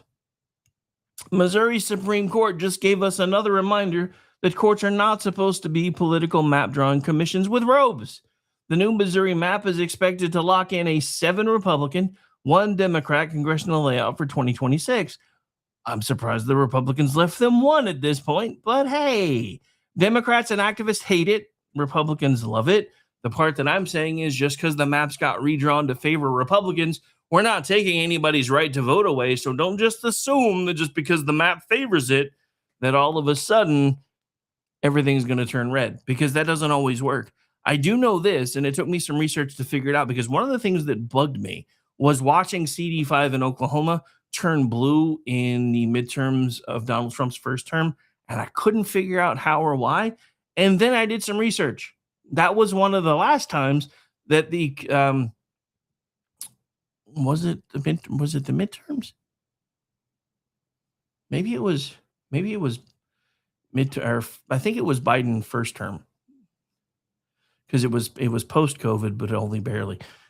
So CD5 turned blue. I believe it was in the 2020-2021 run up. And it took me forever to figure out why.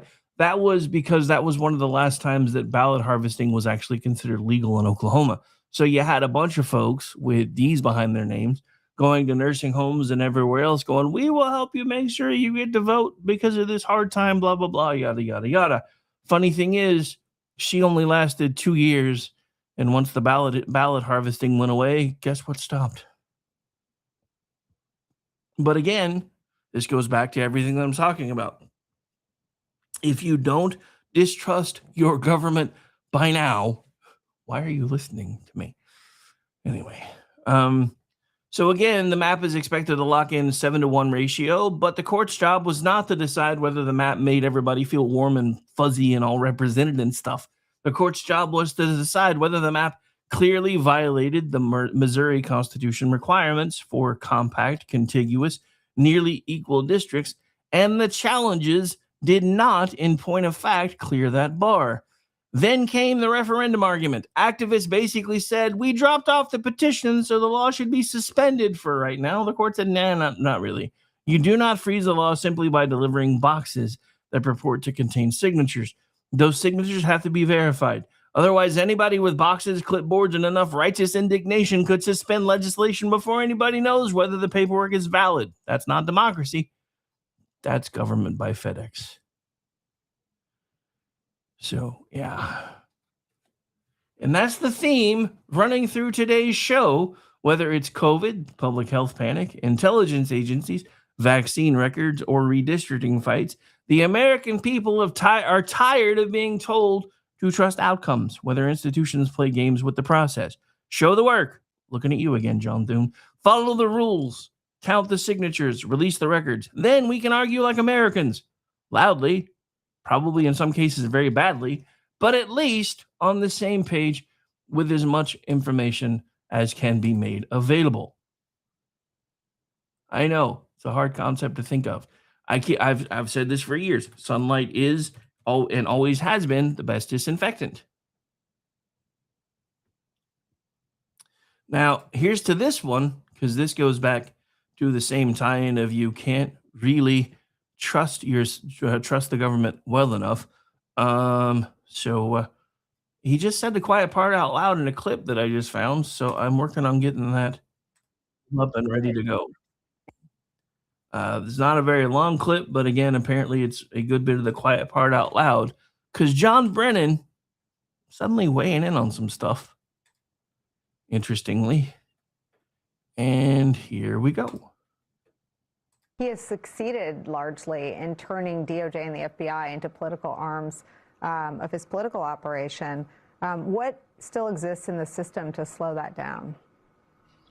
Well, I think, as Liz mentioned, there's still a legion of professionals in the law enforcement environment, the Department of Justice, as well as the CIA and other places, the ones who are refusing to follow politically motivated prosecutions, those who are refusing to support any type of political activities on the part of the Trump administration that are inconsistent with the authorities, the responsibilities of the intelligence community, law enforcement community, and Department of Justice. He has succeeded largely I'm going to play that part again. Hang on. the FBI into political arms of his political operation. What still exists? So first of all, got to call this out. Objection, facts not in evidence. He's not using it as a political prosecution arm. He's trying to find the truth. But here, even though he couches it really interestingly at the end, let's listen to the first few seconds of his response. In the system to slow that down. Well, I think, as Liz mentioned, there's still a legion of professionals in the law enforcement environment, the Department of Justice, as well as the CIA and other places. There's still a legion of professionals. Sorry, I'm doing air quotes and realizing I don't think I have myself on camera. But yeah, so there's a legion of professionals, damn it. And it's all Trump's fault because there's legions of professionals. All right, so we're going to take a break. It's not a very long break, but I have to take a pause for the cause anyway. So music break again. My name's Rick Robinson. This is my show. Final segment on the way back. Stay tuned.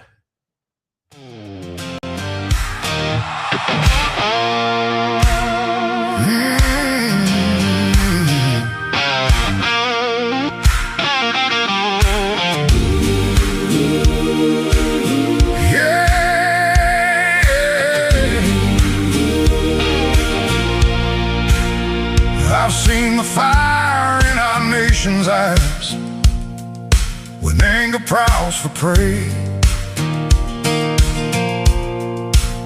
I've heard good people draw their lines and call it holy rage. But the cross was never raised to bless the stones we throw. And if mercy leaves the house, there's something wrong down in the soul. Words ain't bullets, but they can hit the same. And once a heart turns cold enough, it forgets what grace is for. There's no room for hate in America tonight. No room in the home where the children need the light. No room in the heart where the Savior's supposed to stay. If Jesus owns the house, then hatred don't got no place.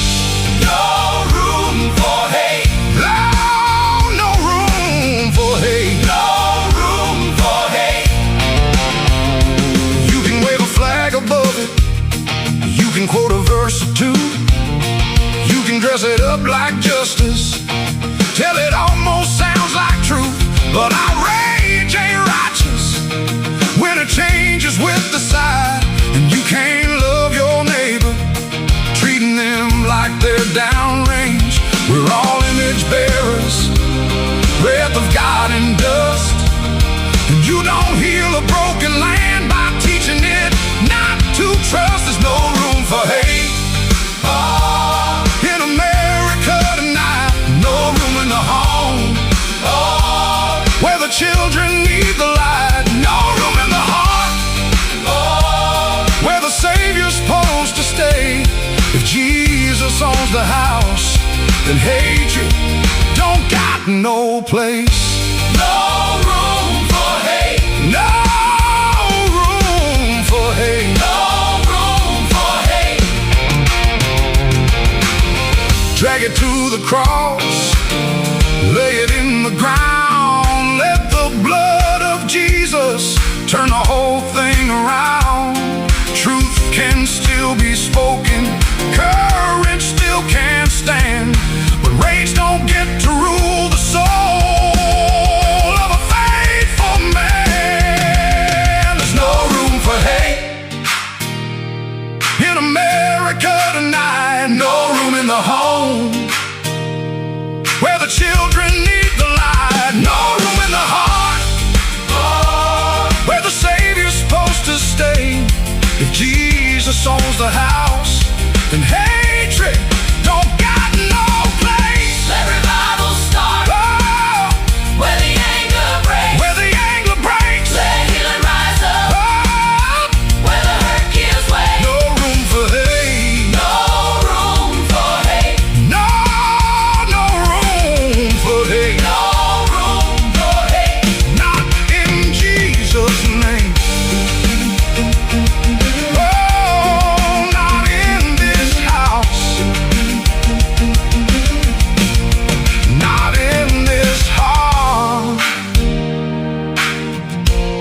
Hello, friends. Do you have a moment so that we may discuss our Lord and Savior Minarchy?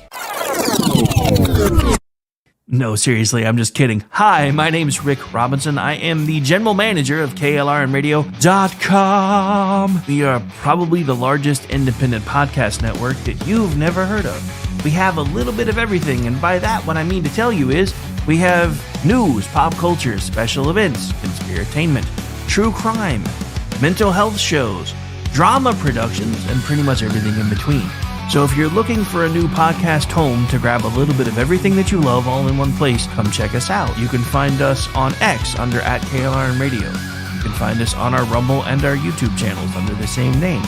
You can also find us at KLRNradio.com and pretty much every podcast catcher known to man. So again, feel free to come check us out anytime you like at KLR.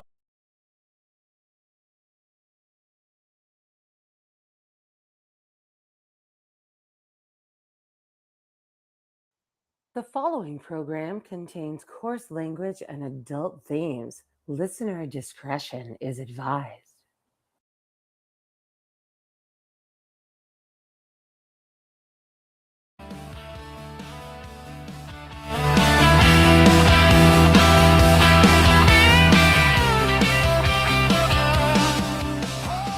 All right, it's officially getting warm in the studio, so I decided to take the hat off for the last little bit of the show. Anyway, we're back. We're live. And no, Andrew, this is not because of your comments about my football team. It's just because it's getting a little toasty back here and I don't feel like turning the air on yet. Anyway, so we're back. We're live. It's Wednesday, otherwise known as Chat Lives Matter Day. Don't forget to come back tonight starting at 7 p.m. Eastern with Inquiry with Stephen L. Hall and probably another guest inquisitor because I don't think the squirrel is back from his hiatus. And then after that, we have Toxic Masculinity, our once a month foray into everything the media tells you should hate about being a dude. Then we have Behind Enemy Lines Radio, usually hosted by Gene and Ross, and I usually have been filling in lately as a third participant. However, Ross is apparently out for the night, so it'll be me and Gene. And then after that, we have Rick and Orty. And then after that, we should hopefully have Edge of Liberty.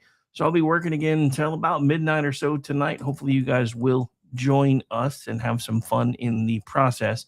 And also, because I keep forgetting to announce this, the feed will not be going dark at 1 Eastern-ish.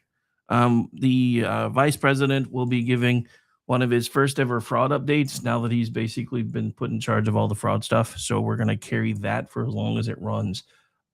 So yes, extra work today. And honestly, if I'd have known about the hearing, because I didn't, we probably would have been carrying a lot of that today too, for reasons. But anyway, so back to what we've been talking about though. So let's talk about this fraud stuff a little bit before the vice president says what he's going to say about it. Because, the things are suddenly getting accomplished. It's kind of weird when you think about it, because for the first few months of the Trump administration, it's like everything was focusing in one direction or the other, and it didn't seem like a lot of the things that we were wanting to happen were happening. However, suddenly it seems like things are starting to change a bit, and it's interesting because J.D. Vance has apparently uncovered billions of dollars of fraud again. Trying to find the story. I don't remember which side it was on. Where did it go? I thought it was on Town Hall, but anyway, maybe it was Red State. I could have sworn it was Town Hall, but there's been lots of news breaking today, so things are getting buried. Hang on.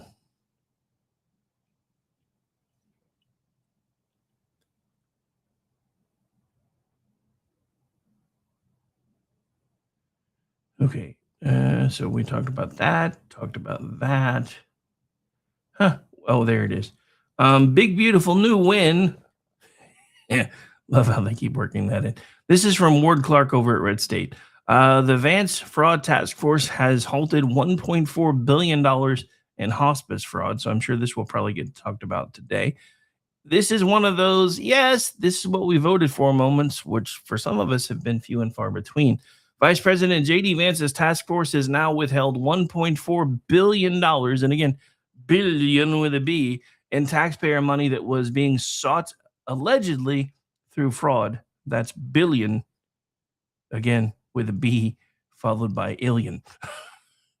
Sorry, I had to actually steal Ward Clark's line there, so I want to give credit because I've never thought about doing.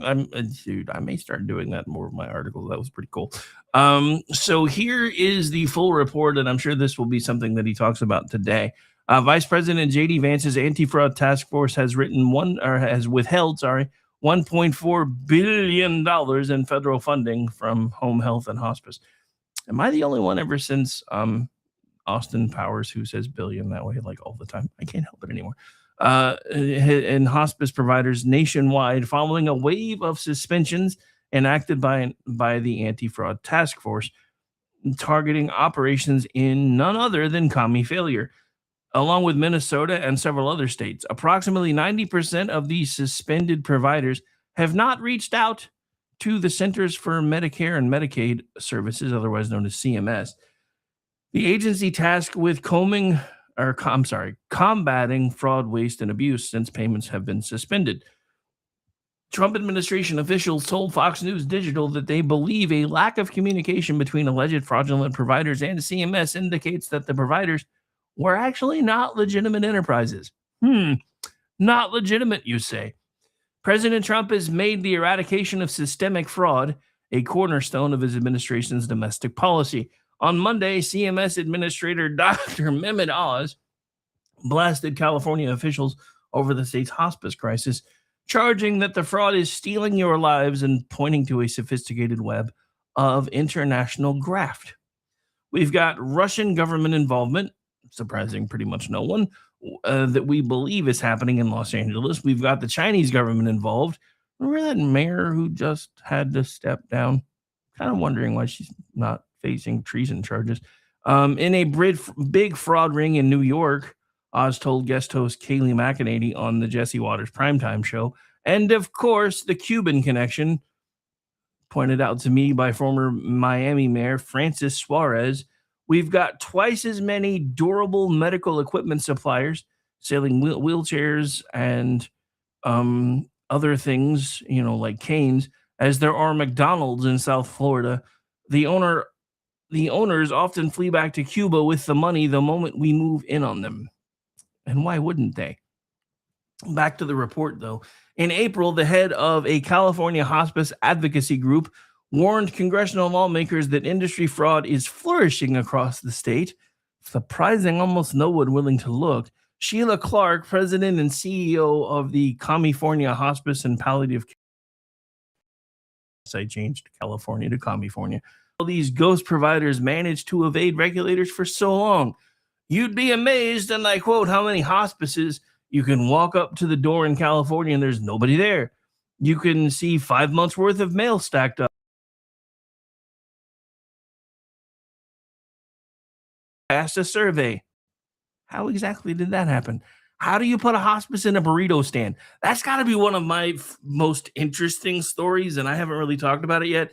They actually put a hospice care center in a burrito stand. How do you put hospice in a retail store? How do you have over 100 hospice, corporations, leadership groups, whatever you want to call them, in the same single-story private domicile? And yet somehow nobody noticed. It's not that they didn't notice. It's that they don't care. It's federal government money. These people despise the federal government. It doesn't matter who's in charge of it. They despise it. And as a matter of fact, the only reason they want Democrats in charge more often is because it makes it easier to do this kind of crap, because the leadership on the Democratic side doesn't care either. They want this government to fail. It's one of the things that they have been pushing for. They have been part of this whole idea that we have to be knocked down a few pegs so that it can fall apart and they can swoop in and put it back together in their own image. It started with the best of intentions on the other side of the aisle after World War II. We had this crazy idea that we could take third world countries and boost them into second world status and eventually take all the second world countries that we boosted in from third world into first world. And then we could all come together and figure out central government, make sure one world government, blah, blah, blah, yada, yada, yada. Then they realized that wasn't ever really going to work because despite what the humanists and everyone tells you, people at their core are not usually good people. They hide it well. They dress it up. They try to make, well, I'm a philanthropist. No, you're not. You pretend you are. And I'm not saying this about every single person, but if the amount of fraud that we have found now that we're looking for it and we've only scratched the surface doesn't tell you everything that we as Christians have been trying to tell you since the dawn of time, the birth, the life and the death and resurrection of Jesus Christ. If that doesn't drive this home for you, I don't know what will. Like it or not, there is institutional sin that became a part of our life as soon as Adam and Eve disobeyed God. It wasn't so much the fruit that they ate, it was the fact that he said, don't do it, and they did it anyway. That changed everything about us on a fundamental level.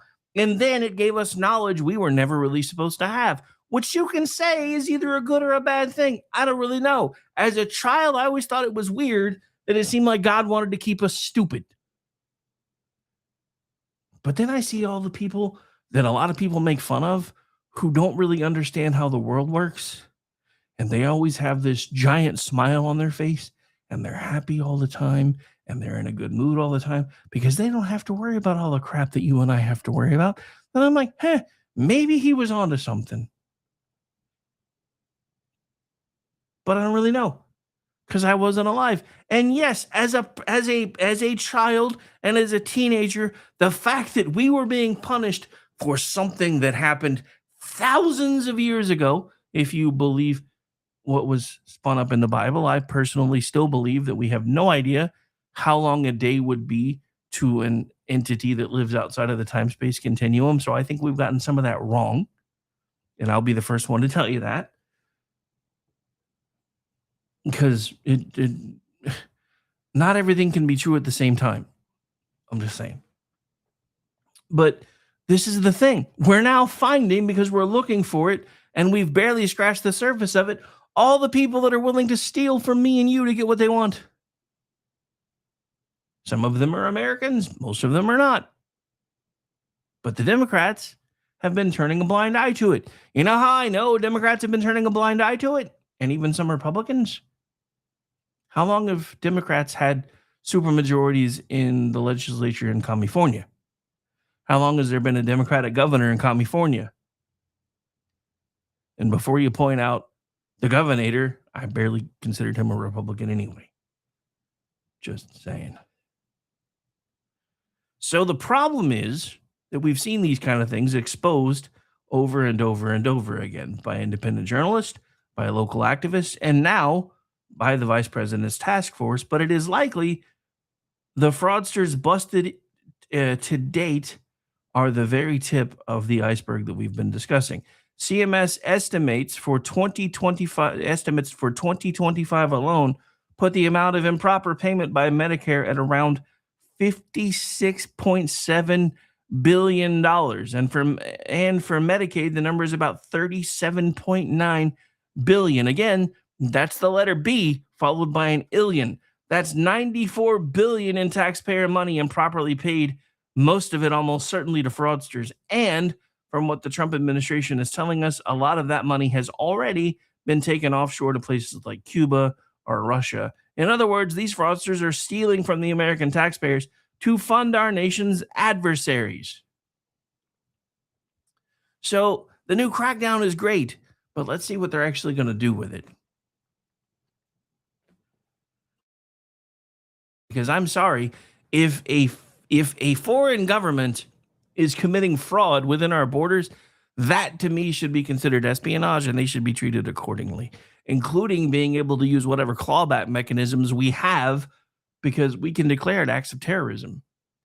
Look, as much as I hate the Patriot Act, it made so many things a lot more simpler than they really should be, including this. So I don't understand why we aren't using it now that we're finding out that, from Somalia to Cuba to Russia and pretty much everywhere in between, a lot of our money has been sent there. Guess what? Those governments can and should be held accountable for the actions of their citizenry. Sorry, just the truth of it. Just the truth of it, especially with as bad as this is getting. It would be one thing if it was, $10 here, $10 there, but we're talking about billions and billions of dollars. It's just insane to me. All right, so we got to talk about this on the way out the door. This is from Ward Clark. So Princess Murkowski is back in the news again. This time she joined Republican Susan Collins, if you can call her that, and Rand Paul. As much as I was proud of him for what he did today, this still pisses me off, in voting for a resolution to force President Trump to pull out our armed forces, who are still poised, locked, loaded, and aimed at Iran. The good news is that the resolution still failed. Republicans' support for President Donald Trump's war on Iran fractured on Wednesday. Senate Democrats have tried to splinter off Republicans from the near unified backing of Operation Epic Fury for months, with a campaign of attrition putting war power resolution after war power resolution on the floor ever since fighting began. And after 2 months of trying, they finally got some in the GOP to flip on Trump, with Senator Jeff Merkley's Democrat Oregon latest attempt. Still, it wasn't enough to terminate ongoing operations in the Middle East. The resolution failed in part because of the Democrats' last sane Senator John Fetterman. Dude, again, I almost want to apologize for ever calling this man Uncle Festerman. Almost. And he voted against the War Powers resolution. And again, I think he's figured out that they're done with him. So now he's just, fuck you guys. I'm still here and I'm going to make your life a living hell while I am. Which couldn't happen to a nicer bunch of Democrats. Just saying. The administration is insisting that the ceasefire is in effect, a reset button on the conflict's 60-day window. And I honestly think this is why Trump has been pushing this peace thing so hard. And I know a lot of us, even me, have been like, okay, I think you've given it enough time. And I get it. He's a deal maker. And he always wants to try to figure out a way to make a deal. It's how he's managed to do a lot of the peace talks that he's done. I mean, let's face it.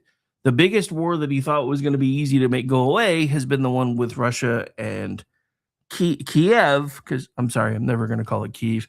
There's a reason we've always called it Chicken Kiev, and I'm standing by that. I don't care if you're missing. I don't care. I don't care because it's annoying, and I hate the well actually crowd. I got that earlier today. I actually put out a post when I saw this hearing that was about to pop off was popping off. This could be a good time to remind everybody that the cover-up's usually worse than, or always always worse than the crime. And I got a well actually in one of the chats that I work in, and I just left it alone because here's the thing. And this is why I stand by that statement. If you have to start the process to cover something up, even if it was supposedly unintentional, that gives you malice afterthought, because now you are going out of your way to hide things, especially if it was an accident, which is fucking stupid. So that makes everything that you're doing from that point forward premeditated, because you're taking the time to think about how to hide shit. So yes, the cover-up is always worse than the crime. And in many cases, it actually extends the statute of limitations once they figure out that you've been going out of your way to hide things. But anyway. So the truth of it is, the truce was doomed to fail from the beginning, because unfortunately, the Iranian leadership, whoever they may be, because we still don't know, is still feeling really, really froggy. Which, to steal a phrase from Eminem, means it's time to knock their dick in the dirt. They keep asking for it.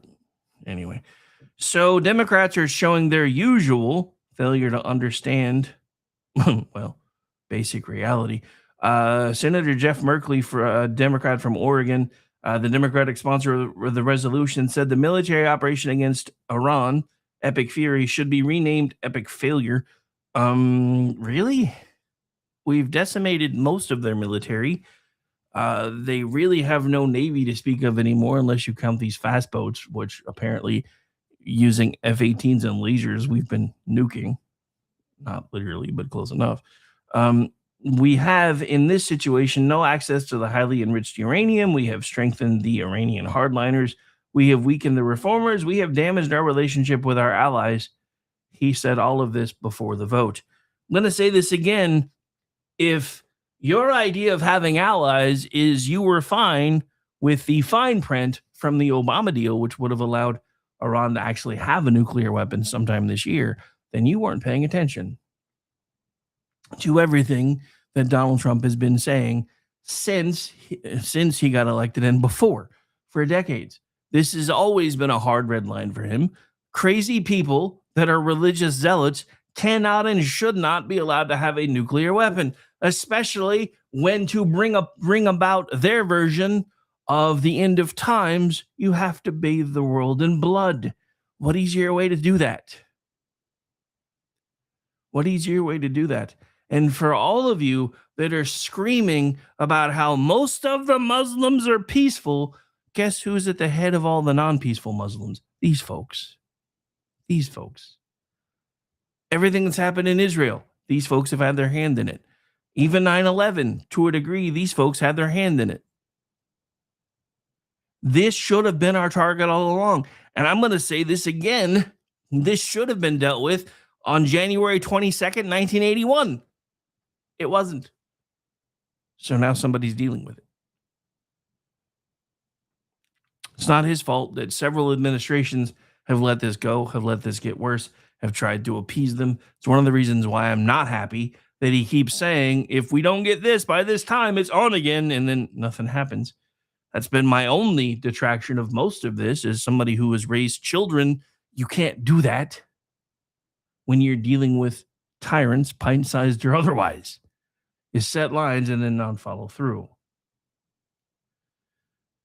But what are you going to do? All right, so I told you guys we were going to get out of here. I'm not shutting the feed down, though, because I'm going to try to catch the Vance stuff, which should actually be starting right about now anyway. So let me get that set up and ready to go. I'm going to let this play for a second while I'm figuring stuff out. Bye, everybody. Enjoy the rest of your Wednesday. Press conference coming up next. And then don't forget to come back tonight, 7 p.m. Eastern, for the beginning of Chat Lives Matter Night. Want to thank those of you who took the time to hang out, chat, share the feed, like, subscribe, all that fun stuff. You are the only reason and the only way we sometimes get past these crazy-ass algorithms. My name's Rick Robinson. This has been my show. Back later tonight. From red dirt roads to the Capitol steps, Rick's calling truth, no time for regrets. Fire in his voice, facts in his hand, talking sense to the heart of this land. It's the Rick Robinson Show where the truth rises high. No spin, no script, just an eagle in the sky. From D.C. to Tulsa, he's calling it out. Mic in his hand, yeah, he's got the clout. And radio, raw and real, and feel what we feel.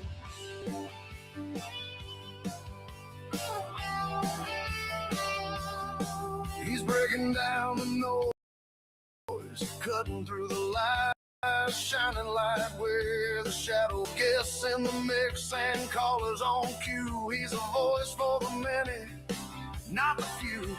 We'll grab your call. Raise that flag, stand your ground, never wave that rag. Newborn voice of the free.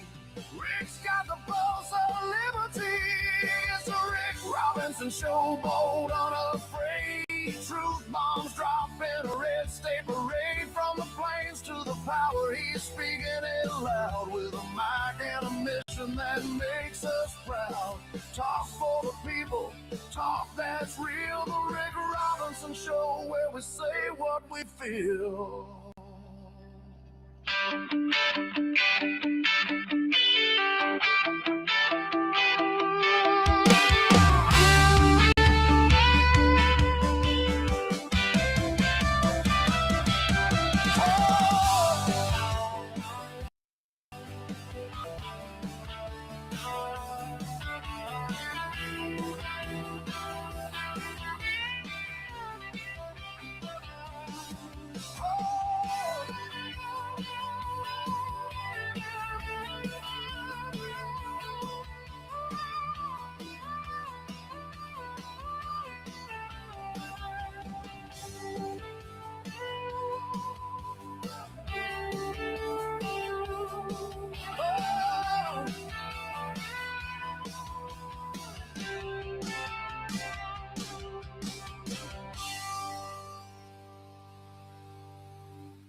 right. Well, I was going to pull it from C-SPAN, but I can't find the link anymore. So I went and found it on the whitehouse.gov YouTube channel.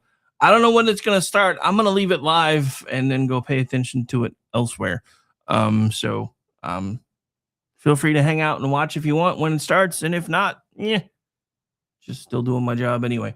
All right. Sorry. I'm a little discombobulated because reasons. Let me get the digital beacon feed spun up, though. I can at least change the title on that one before I spin it up because it hasn't gone live yet. I think it'll let me anyway. I guess we'll find out in a second.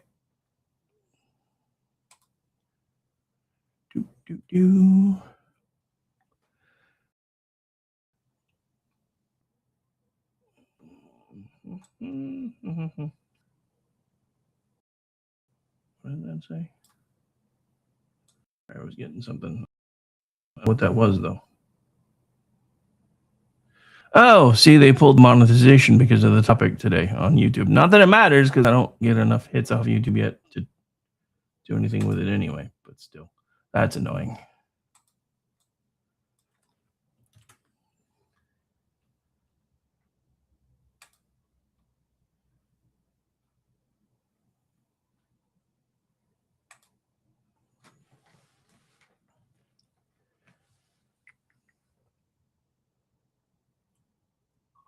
Huh. Doesn't look like, nope, wait, sending info. Sorry, I know I'm talking over this, but it's not doing anything right now anyway. And now streaming. So let's see if, since I hadn't started that feed yet, did it let me change the title? Or is it going to run the other one? Sorry, we're doing some checking things out while we're on the process. Hey, it actually worked. Cool. All right. All right. So I'm stepping away now. This should be starting any moment now. And wait, I guess something. Oh, it went crazy because I had to pull the title. I was like, what is going on here? All right.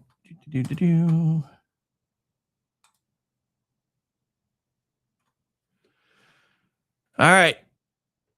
Just waiting on it to start. So here you go.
Good afternoon, everybody. How we doing?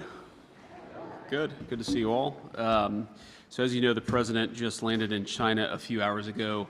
I always, you may know that because of Secret Service protocols that I don't travel outside of the country with the President of the United States. So on days today, I sometimes feel like Macaulay Culkin in Home Alone. I walk into the White House and it's very quiet and no one's there, and it takes me a second to realize exactly what's going on.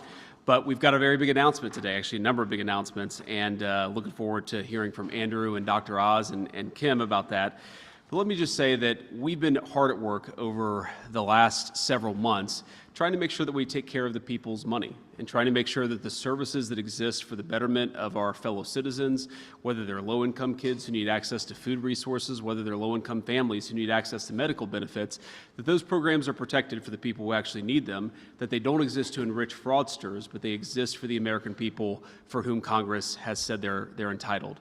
And that's exactly what this fraud task force is about. One of the things that I thought going into it, but that I've learned about fraud, is that it always has two fundamental victims. The first victim is the American taxpayer, who is generously paid into these programs in an effort to give their fellow citizens a leg up. But it also has as its victims the people who are meant to benefit from these programs, who are not able to benefit, or maybe are benefiting less because of what a disaster some of the fraud has wrought in these programs. And let me just give you a few concrete examples of what we're worried about, of what we're targeting, and also what we're going to do to solve some of these problems. So first, we're announcing that the federal government is deferring $1.3 billion in Medicaid reimbursements from the state of California.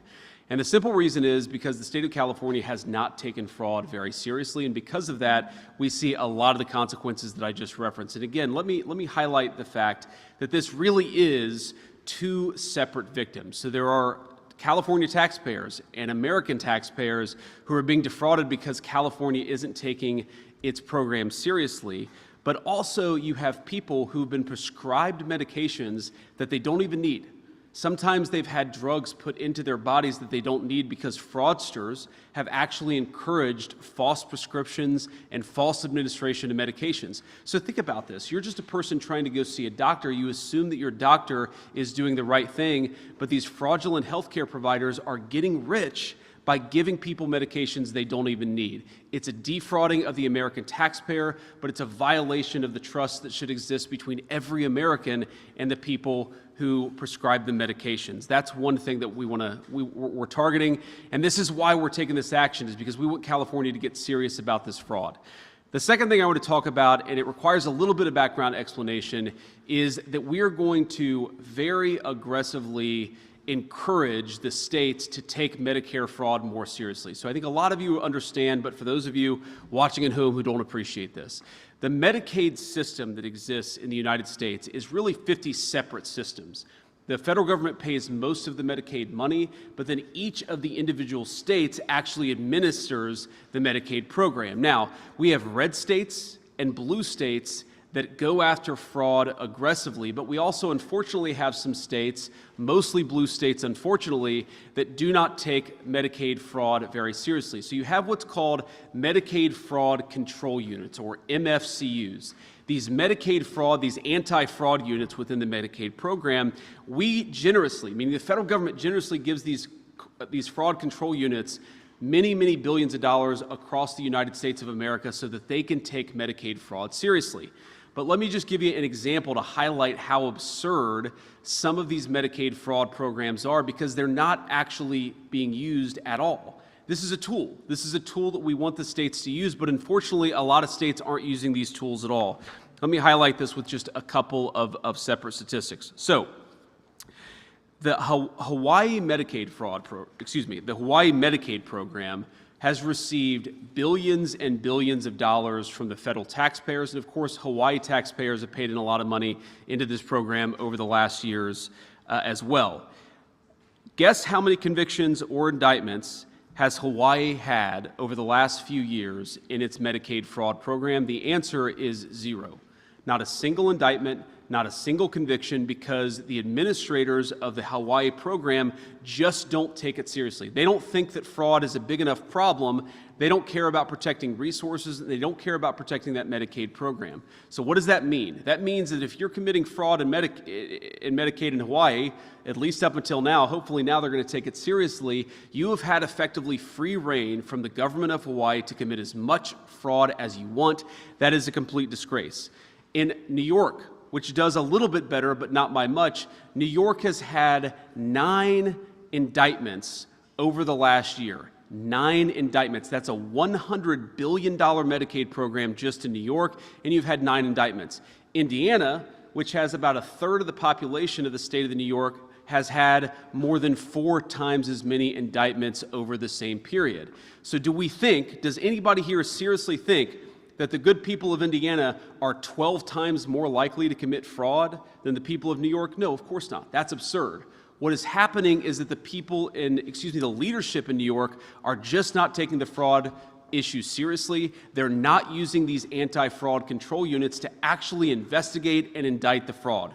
So what are we going to do to fix that?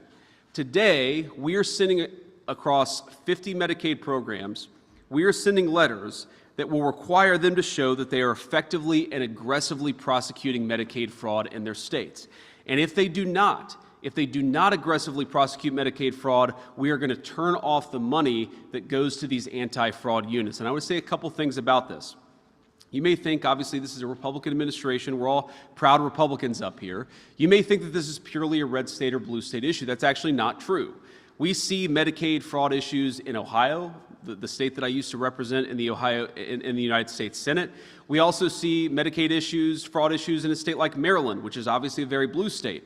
But both Ohio and Maryland have worked with us to take this issue seriously. They've worked with the guys behind me. They've worked with our entire team to make sure that they take fraud seriously. Again, this does not have to be a red state or a blue state issue. This is just basic good government. However, states like California, states like Hawaii, states like New York have completely not taken the fraud issue seriously in the Medicaid program. And so for those states that refuse to get serious about fraud, we are going to turn off that anti-fraud money. And if we continue to find problems, we can turn off other resources within their state Medicaid programs as well.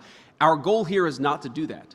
We don't want to turn off any money. What we want to do is ensure that people are taking fraud seriously. We want to protect Medicaid.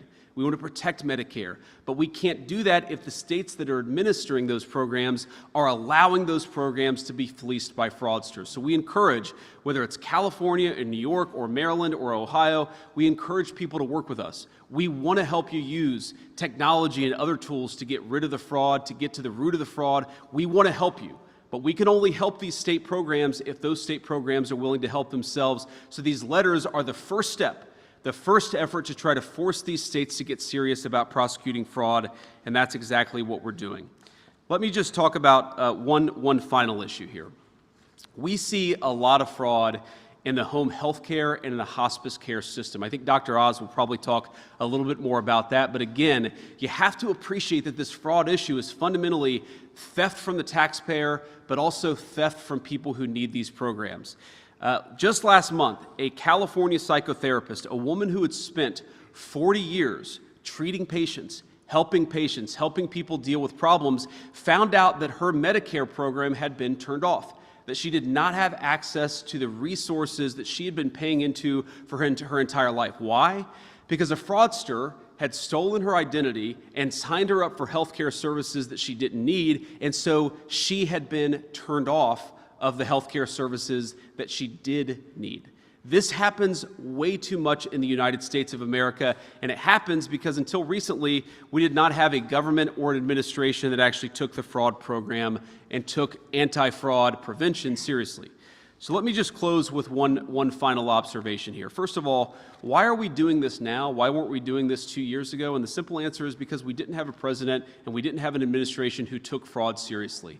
So I want to thank the President of the United States, though I know he's busy in China.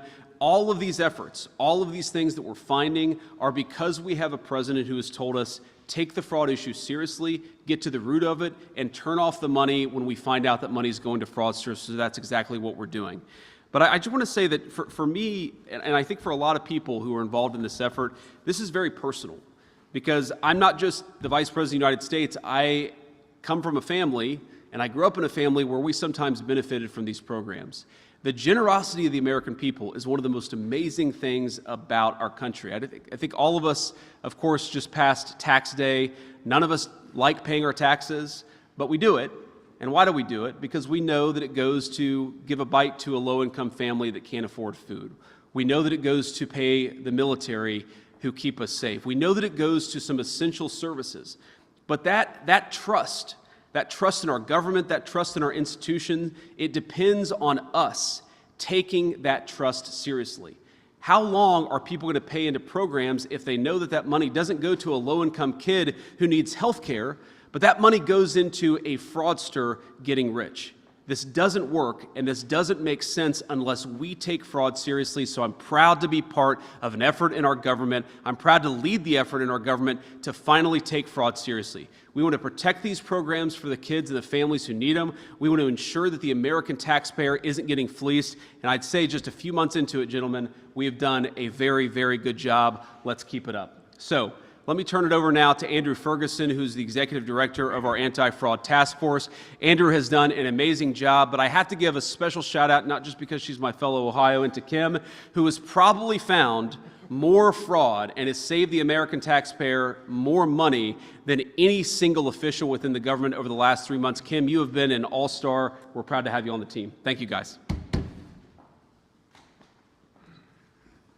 Well, I couldn't have put it better than the Vice President did. The only reason that what happened today happened is because President Donald Trump took this issue seriously that has plagued this country for decades and is committed to an all-of-government approach. And so to him is to who the credit goes.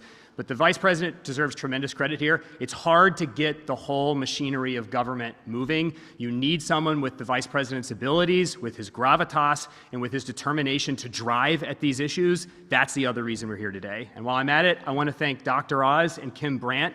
A lot of the fraud problems are at HHS, and these two have committed countless hours, night and day, their staffs, their resources, to getting at these problems and fixing it. And where the states are unwilling to do their jobs and fix these problems, Dr. Oz and Kim have stepped up to take care of it. He's not up here today, but I want to thank March Bell as well. He's the Inspector General of HHS. A lot of the work we're going to have to do to get the states back in line and stopping fraud is going to go through March's office. You'll see his signature on the letter that went to the state Medicaid control units today. There's going to be a lot of work happening in the IG's office, and we're really pleased to partner with him. It's a shame we have to be up here at all, and with all due respect to the press, with this room full of reporters. It should not have taken a brave kid with a cell phone camera to point the American people at this issue. This is the result of decades of corruption, particularly in blue states like Hawaii, like the Vice President was just explaining, California, Minnesota, and New York, that have taken tens of billions of dollars to pay lawyers to go after Medicaid fraud that just simply have not done it at all. That's the whole point of these programs.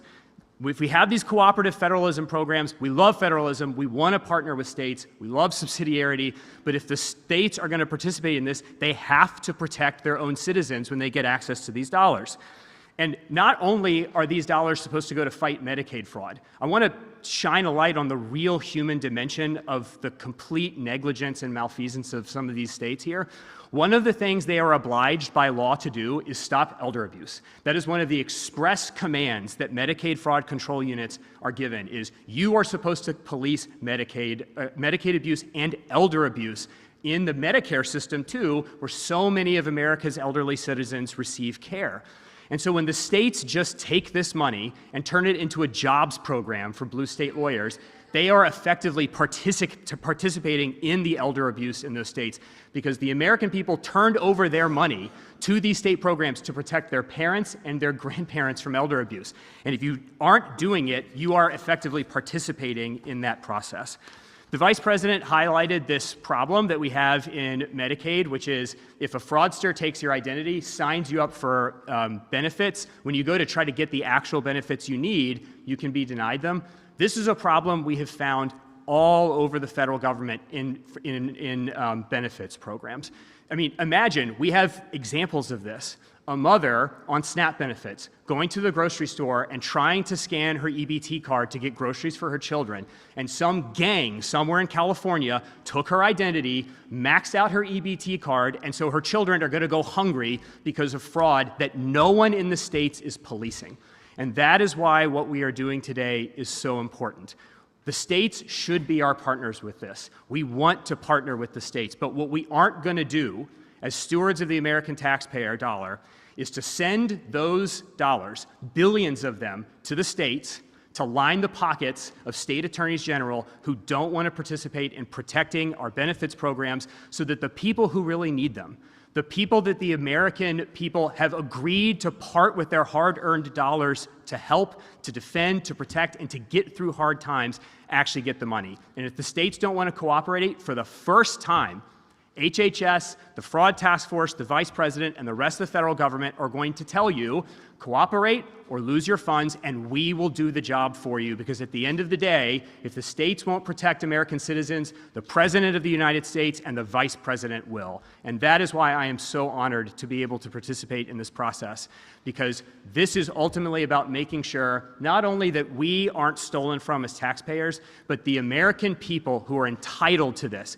For Medicaid and for Medicare, people who have paid into these programs their entire lives actually get the benefits that they are entitled to. And with that, I'm going to turn it over to Dr. Oz to talk about all of the efforts at HHS. Thank you, Andrew. Mr. Vice President, thank you for the leadership, the spirited desire to harness a group of stallions. They're back there, by the way, if you want to see the men and women who are leading the task force. They're at the back of the room, but they've done all the work that allowed us to come up here. In February, we had the largest anti-fraud announcement from CMS the day after the State of the Union address, in which the President created this task force and appointed the Vice President to lead it. Today's effort is larger. It's much larger. And there's a reason for that. Half of the fraud, we believe, in the federal government could be coming out of healthcare services. We're a large rhino that can be stabbed effortlessly by foreign governments, like syndicated criminal entities, and smaller time operators who can take advantage of the system with, as Andrew pointed out, as little as a Medicare beneficiary number, which is basically a credit card, to defraud this system. Unfortunately, that results in about $100 billion of estimated theft just from Medicare and Medicaid. That, just to put it in the context of affordability, which is a very important subtext of this discussion, we would be able to double the life expectancy of the Medicare Trust Fund if we could deal with the fraud issues just in Medicare. So anyone who's out there working their tail off, hoping Medicare will be there with them and for them, and we know many young Americans don't think that's going to be the case, it will be the case. If we take the fraud out, it'll be there for you and your children as well. And stopping this as a means of extending the Medicare Trust Fund is a noble purpose, but as has been pointed out by the Vice President and Mr. Ferguson, it is about the human costs. Because if these fraudsters are willing to take your money, they will definitely steal your life and take your health along the way. So let's transition to the 5 major actions. I'm going to go through them in order. I'll share them with Kim, who her nickname is Killer Kim. Mr. Vice President, you'll learn why in a second. She is unstoppable, and you want federal employees like Kim out there like bulldogs going after this fraud. It's right there for us to find. If we have partnership with the states, it'll help a lot. First, we need a better nickname for her if she's going to work in healthcare. She's a Buckeye. She's a Buckeye, so I gave her a choice. Is that a typical name in Ohio? I don't, not Okay. California Medicaid deferral that the Vice President mentioned is $1.34 billion. Their submissions of Medicare records in the backup estimates are generating major red flags for us. And we have looked carefully at these records. We are allowed to audit, looking back for a quarter. Dan Brillman, Caprice Knapp, who lead the Medicaid program, spearheaded this effort with a great team. We've discovered $630 million in billing from the folks who are egregiously the top 5% of outliers in billing. This is numbers so big you can't imagine anyone billing for these numbers of patients and that much for each patient. And so we're asking California to clarify for us how it got there. Second big area of observation is when you bill within a state, you should be comparable to the states around you. But in California, that's not been the case. In California, the growth of spending in personal care services, in-home services, is twice the rate of the average of the rest of the country. Let me say that again. The rest of the country is at one number. California is twice that number in its growth rate. We estimate there's $500 million that could be at risk, taken from federal taxpayers. That means people in New Mexico, which is a blue state, are paying extra taxes so that California can get away with something that they can't defend. So there's $500 million there we're going to defer to. They can show us more convincingly why that's the case. And there's another $200 million that we're stopping in questionable expenditures. Much of that is linked to immigration-related costs. You know, folks who are undocumented, and we're not sure why we're paying for this. And as you know from the Working Families Tax Cut legislation, which I'm going to emphasize is a program that saved Medicaid The President and Congress saved Medicaid with that bill. That became legislation. There's another $200 million at risk there. Added together, $1.34 billion. It's the largest deferral we've ever made. We're making it for a good reason. We'd like the state to at least come to the table and explain to us how these outlier payments have been generated. Second major issue is home health care fraud and hospice fraud. So let's just clear this up. Hospice, end of life, designed 40 years ago, a beautiful program that's designed to take care of you because you have cancer and you're not going to survive more than 6 months. To do that, the federal government says, we're going to trade your Medicare benefit for hospice benefit. So you give up Medicare, because why would you want to have coverage for things you're never going to use? You're dying. You want to die with dignity and grace. It's a beautiful program. Unfortunately, in California and other states, fraudsters have stolen your Medicare number, taken it and given you hospice you didn't want, which means if you get sick and go to the ER, you're not getting care. And you can't even find out what happened because you weren't in the mix of this. There have been a lot of people complaining about this over the years, including people that should have been listened to, like the Auditor General of California, who in 2022 raised this issue to the current governor, and for some reason they have not taken action. Unfortunately, we have a reality that, again, we got to face. A third of all hospices, a third of all these programs in the entire country are in Los Angeles.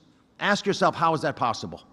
It's not. There are not that many people dying in Los Angeles. We're not talking about California, just Los Angeles.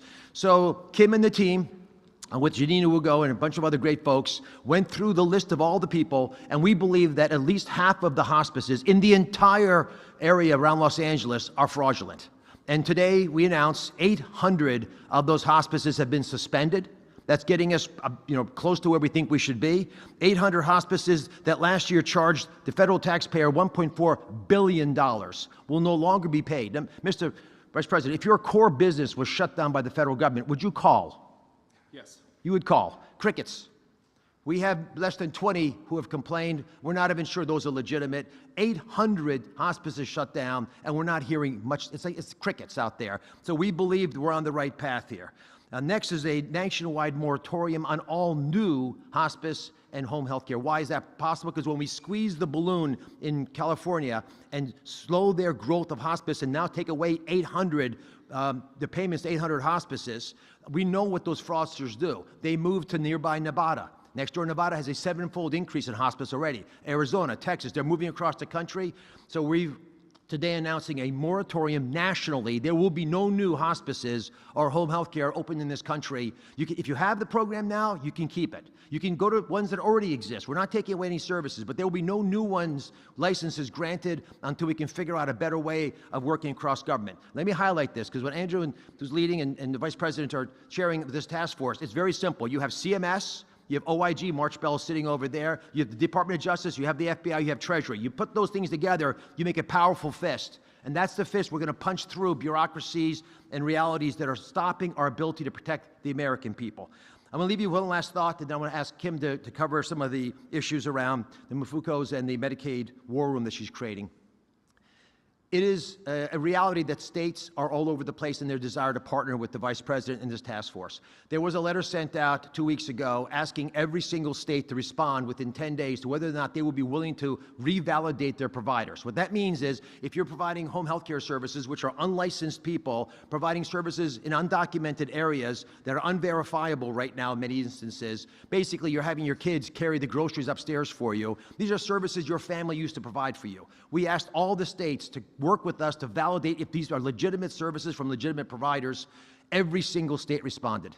So contrary to the narrative around red and blue, every state wants to protect their citizens. Some are just more competent or brave enough to actually make those steps. And for some reasons, as you heard today, California has been lax in this endeavor. We hope this wake-up call will be heard loudly across the beautiful state of California, whose people we're trying to protect, sometimes from their own leaders. Kim? So when we took office a little over a year ago, we were looking at the fraud and abuse issue and saw that it was all pay and chase. We were going after the money after it was already out the door. And so we thought there surely has to be a better way. So we created the Medicare Fraud War Room, where we looked at claims in real time before they were paid so that we could determine, were they legitimate? Were there the outliers that we've heard examples of today? And how could we stop it? Over the past year, since the Medicare War Room started on March 31st of last year, we have stopped over $2 billion from going out the door just by targeting those high-risk providers.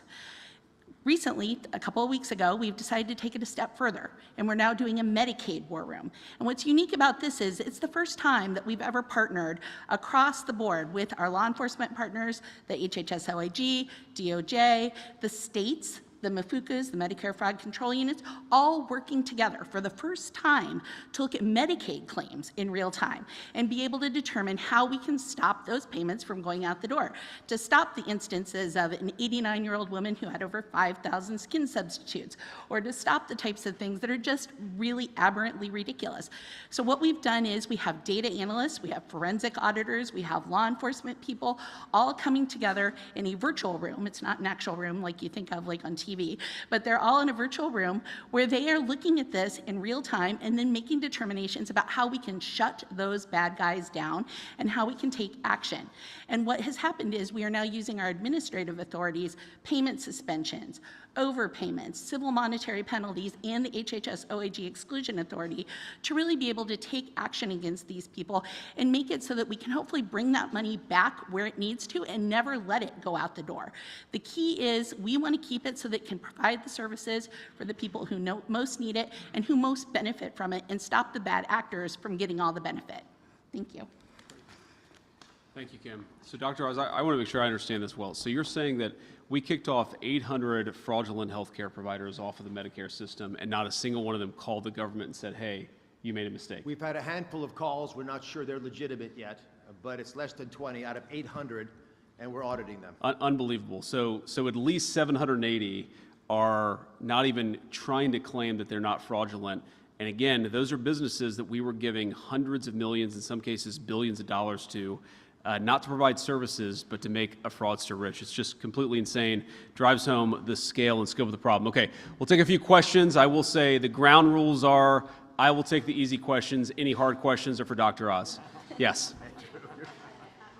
With NBC News. I want to ask you first on the issue of fraud. As you're saying, if the administration is calling to specifically withhold Medicaid payments, why should the people who rely on those payments suffer the consequences for a state's failure to go after bad actors? And I have another question for you after. So I want to be clear here. We're talking about withholding the Medicaid fraud enforcement payments that go to the state bureaucrats. We're not talking about withholding people's benefits. We're talking about turning off the resources that the state government should be using to police fraud. And then instead, we're going to use those resources ourselves because we're actually taking the fraud issue very seriously.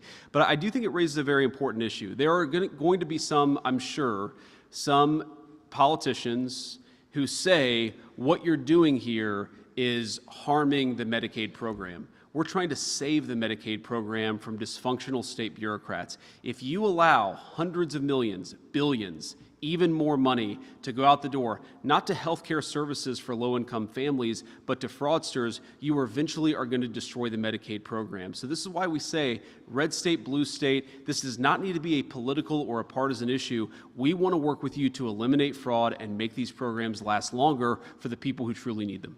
Thank you. And can I ask you, Mr. Vice President, when approaching the war with Iran, do you agree with the president's position that Americans' financial situations should not be a consideration in that decision-making process? Well, I don't think the president said that. I think that's a misrepresentation of what the president said. But look, I agree with the president that Iran should not have a nuclear weapon. We're obviously engaged in a very aggressive and very engaged diplomatic process to try to ensure that that doesn't happen. And the president has a lot of options, as he said repeatedly. There are options diplomatically, there are options on the military side, but the fundamental goal here is the president wants to make the world safe, but particularly the American people safe from Iran having a nuclear weapon. And one final point I'll say on that is, nuclear proliferation is one of those challenges that people don't realize. It's the biggest threat to America's national security, and it's not obvious until it is. Because what happens if Iran gets a nuclear weapon? Then multiple Gulf Arab countries are going to want to get a nuclear weapon. Then multiple countries from there are going to want to get a nuclear weapon. The goal of preventing nuclear proliferation is probably the single most important thing that we can do to keep our people safe for the long term. It's absolutely a worthy goal. But of course, the president and I and the entire team, we care about the American people's financial situations. It's one of the reasons why we passed the Working Families Tax Cut. It's one of the reasons why we're so focused on fraud. We care about how the American people are doing economically. We've also got a number of other challenges. Of course, the president has to confront all these challenges simultaneously. Yeah. Edward Lawrence from Fox Business. On fraud, the savings that you find among all of these states, what impact could that have on a federal deficit? Well, I think it'd have a very big impact, but a lot of it does depend on how well the states work with us. We think we're going to be much more effective if we're working with California as opposed to fighting California over every $1 billion of Medicaid fraud that exists in their system.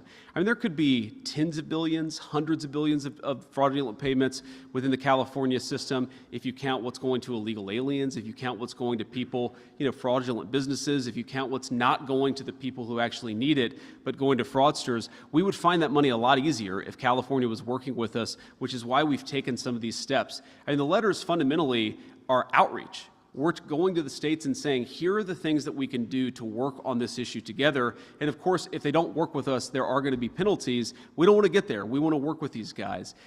You heard Dr. Oz say this earlier. I've looked at the numbers myself. It's true. If you just deal with the fraud issue, you can prolong the Medicare and Medicaid trust funds well into the future. So it does have a significant budgetary impact, whether that's hundreds of billions of dollars or maybe even more. We're not going to know until we do the work, but we're going to do the work. Yeah, if I could on China. Let's do one question from each person. Go ahead. We can do both, you guys. You guys can fight for who goes first. Sure. Mr. Vice President, Reagan Reese with the Daily Caller. What's your reaction to the alleged home health fraud in Ohio, and why do you think this is happening in a red state? And just a question of clarification. You mentioned that some states aren't cooperating. What does that look like? Are they not responding to your calls? Are they stonewalling you guys? If you could expand on that. So I'll let Dr. Oz go into the details a little bit, but on the Ohio issue in particular, look, this happens everywhere.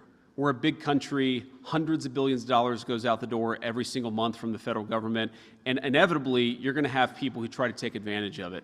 What bothers me is not that you have a few fraudsters out there, it's that the government hasn't taken seriously pushing it back. You're always going to have bad people. You're always going to have a few bad apples try to take advantage of the system.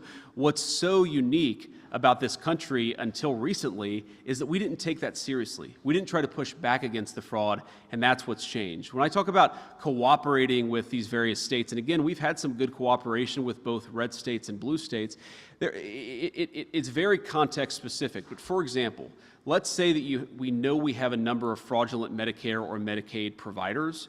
Working with the federal government to identify who those are, to kick them off the rolls so that when those companies, those fraudulent companies submit a reimbursement, they don't actually get any money in return. Now, sometimes the federal government has a better perspective on that, sometimes the states do, but that's one example of ensuring that local providers that are fraudulent are not able to get reimbursed or not able to get access to the resources. That's just one example. Dr. Oz, I'm sure you probably have 100 more in that brain of yours.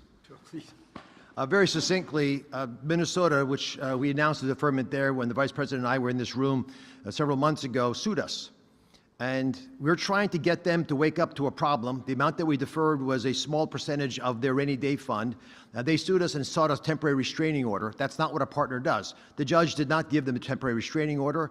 We're going to California now in part because we couldn't get them to respond on things that we think they should have taken proactive steps on. If they've been warned for at least 4 years by their own auditor general that there's a massive problem with hospice and they don't deal with it, it pollutes the entire ecosystem. It creates corruption that rots the foundation of who we are. So on the 19th of December, after it had gone through all the different processes, the State Department of Health in California was going to mandate by the first of the year that you cannot have more than one hospice per provider. This is a red flag issue. Why would a doctor need to have 20 hospices? You have one hospice, do it right. They do 20 hospices because they're taking bribes, they're selling their license and their soul. For reasons we don't understand, and I'd love to pose that right here to the state of California, someone very senior in their government pulled down that rule, never let it issue, and we never got help from them. That's why we went out the first week of January to say, what's going on here? And we find out that, as the Vice President mentioned, the Medicare fraud detection units sometimes are not being enabled to do their jobs. These are the kinds of behaviors that people take when they're trying to hide the ball. And a question I'd love to ask the media to opine amongst yourselves, we're debating it as a task force, is do the governors always feel that fraud in Medicaid is a flaw? Or are there sometimes some reasons why it might be a benefit? Might be a feature of the way they're running Medicaid. The same way we had to stop legalized money laundering through state-directed payments and provider taxes and the Working Families Tax Cut legislation, we are concerned that some governors see these programs as jobs programs. and their downstream impact of that resembles political patronage that we're very serious about. Mr. Vice President, thank you so much. Leonardo Feldman with Newsweek. Can you tell me a little bit about, the president has been toying this idea of a joint ticket between you and Rubio. What do you think about that? Oh, man. What I think is there are a few topics that I want to talk about less than what office I'm going to run for years down the road when I'm having a good time and trying to do good work in the job that the American people already elected me to do. Look, as I've answered this question probably in any number of ways. I love Marco. I think he's a great Secretary of State. He's become a very, very dear friend. But I think both of us are very much focused on accomplishing the American people's business right now. If I was the American people, there are few things that I would hate more than a person who's barely been in one office for a year and a half, who's angling for a job 2.5 years down the road. Let's do a good job now. We just got to keep at it. Go ahead. Oh, God. Just quick, I have a fraud question. This is Kit with CNN.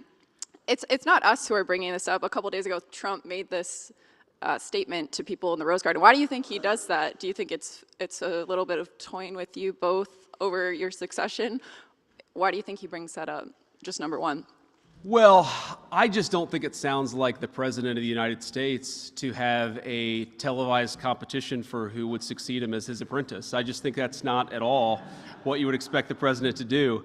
But no, I think the president, he's always been fascinated by politics. If you talk to him, he was fascinated by politics 30 years before he ever ran for office. So I think it's natural for him to, joke around with us a little bit, to play around with the idea. But I can tell you the president is as focused as any of us on making sure we do as good of a job now for the American people.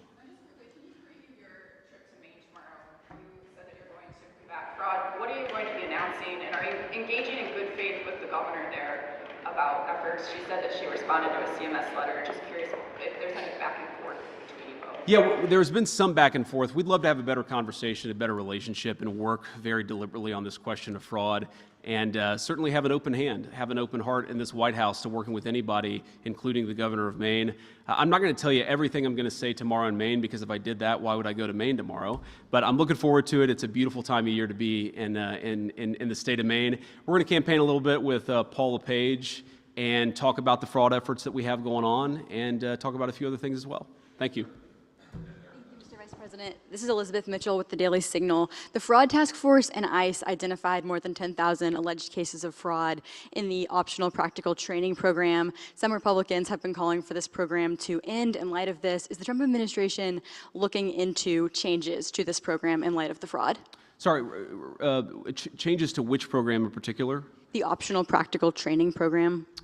Yeah, so we're looking into a lot of this stuff, and the fundamental question obviously is we want to save the American people money, but we're also trying to preserve programs that exist for the benefit of the American people. We're also trying to make sure that we do this in a way that's defensible, that's not going to get challenged in a court, or if it does get challenged in a court, where we can defend things. So, Dr. Oz, do you want to say anything about that particular program? We're looking at everything. I will tell you that once a week I get an update from Andrew and from the team on the number of things that we found in the anti-fraud task force, and it's kind of shocking. People, I go on the road and talk to, a lot of folks out there. I was in Iowa last week, and one of the most common questions I got was, is the anti-fraud thing, is it hard? And I'm almost confused by the question, because unfortunately there's so much fraud in the federal government. There was so much that we allowed to accumulate over the 4 years of the Biden administration, and frankly probably over 40 years of bad American governance. There is so much fraud for us to go after. What we're trying to do is go after the highest value targets and the things that preserve these programs for the American people. Yes, sir. Record piece with the Federalist. Thank you. You said that administrators they don't care, or that they're neglectful with the funding, but does your team think that there are bureaucrats in federal or state governments who are actually complicit in helping fraudsters? Well, we think it's possible, right? I don't want to prejudge these things, but we've certainly seen reports of, for example, Gavin Newsom in California or Tim Walz in Minnesota getting these reports that there were fraudulent activities happening in their states and then looking the other way. Whether that rises to the level of criminal conduct, I don't know, but we're certainly looking into it, because as much as we care about protecting these programs, we also care about ensuring that federal and state officers aren't violating the law.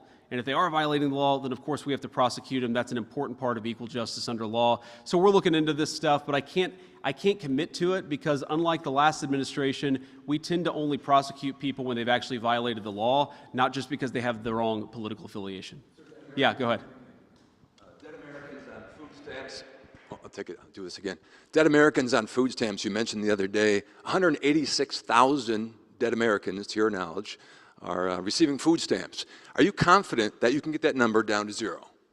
Well, I want to be clear, I don't actually think 186,000 dead Americans are receiving food stamps because that would be impossible. I don't think that we have 186,000 ghosts walking into the grocery store and achieving benefits. I think that we have people who are claiming that they are getting food stamp benefits. They're using the identity of a dead person. So it's very much a living person. It's a living fraudster who's stealing the identity of a dead American. I just want to be very clear about that. But look, we know this is happening.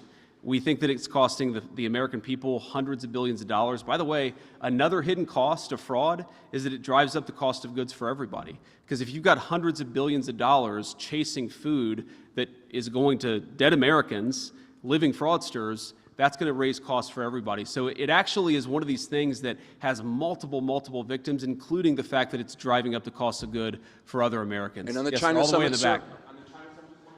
No, sorry, man. You got two, I think. I really like your jacket, but still only one question. I'm going to stick to my rule here.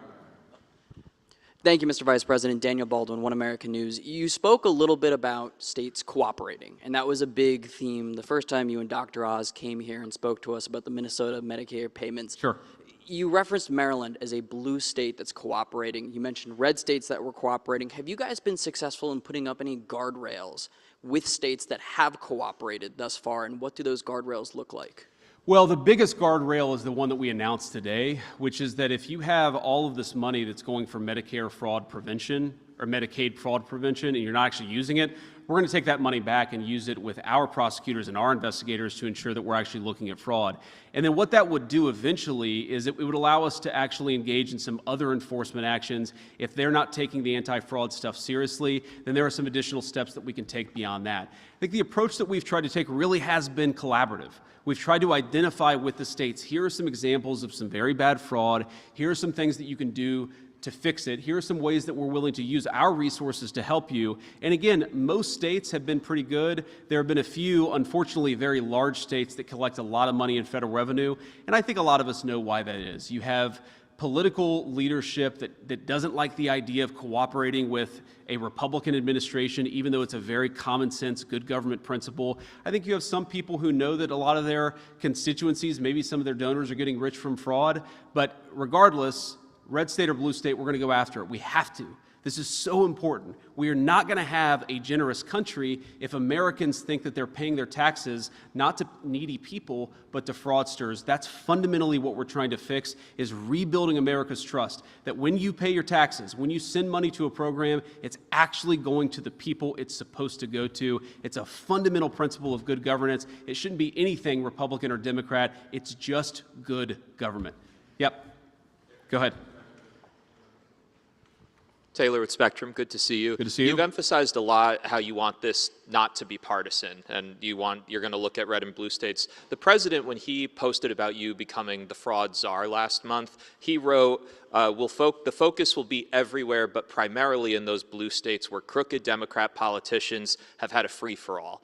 I'm curious, as you guys have been trying to interact with these states, do you worry that the president's remarks like that undercut the efforts for this not to be partisan and that could lead to resistance? No, I don't worry about that because he's talking about crooked governors. And of course, if you have a crooked governor, they're not going to work with us, and we're going to have to use other tools to ensure that they do. But I think that there are a lot of governors, Democrat and Republican, who recognize that this is a very serious problem, that we're offering resources to try to help solve that problem. And I think a lot of them recognize that, yeah, they've got maybe a few crazy people in very far left states, but most people, most Americans want to solve this problem. And I've actually been gratified by the fact that we've gotten a lot of cooperation from across the political spectrum.